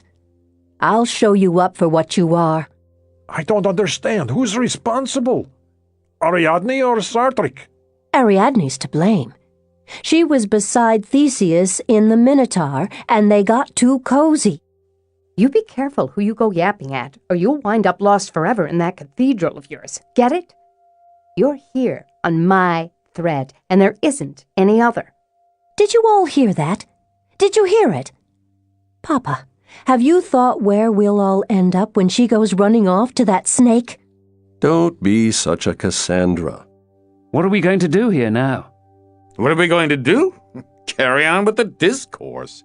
I know that, but in what capacity? You've only got the capacity for doing one thing, Nutcracker. Staring into that screen like Pavlov's bitch gazing into Tarkovsky's mirror. I mean, who are we going to be? Papa will tell us that now. How? Pre Pasiphi hom hominisor. Pre Parsiphi hum minosaur. Pre-Parsiphi hum-minosaur. Pre-Parsiphi hum-minosaur. Pre-Parsiphi hum-minosaur. No, anything but that, no! What? What? No, I don't want that either. Nobody does. But why? Why? Stay calm. Don't panic. Stay calm. Please, no! Just relax. You're our head, and that goes through first. Wah! Wah! Wah! Wah! Where? Where?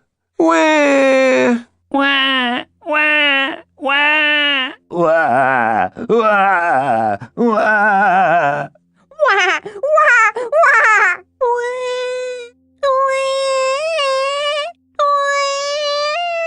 Wah! Wah, wah, wah.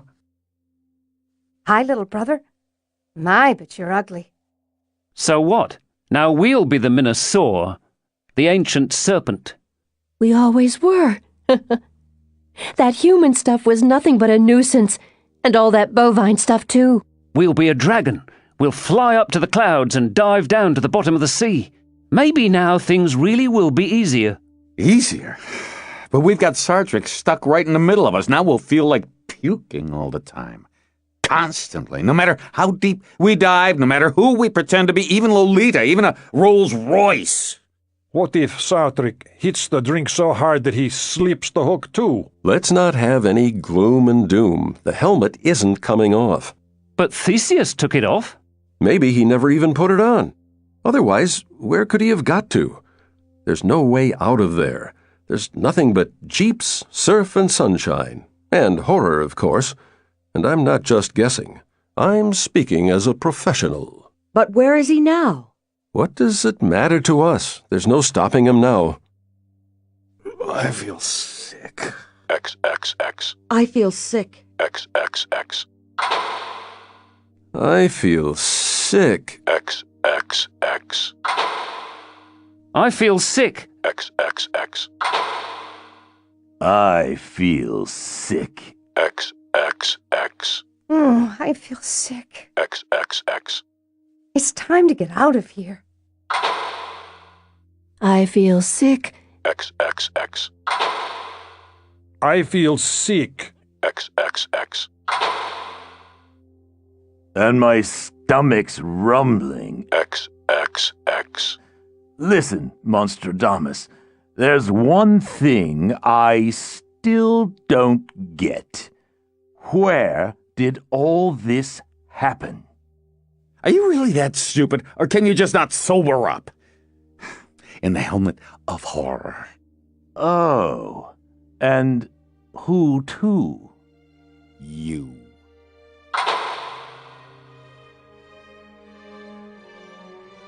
Disclaimer. Not a single fictitious ancient Greek youth or maiden was killed during the creation of this text.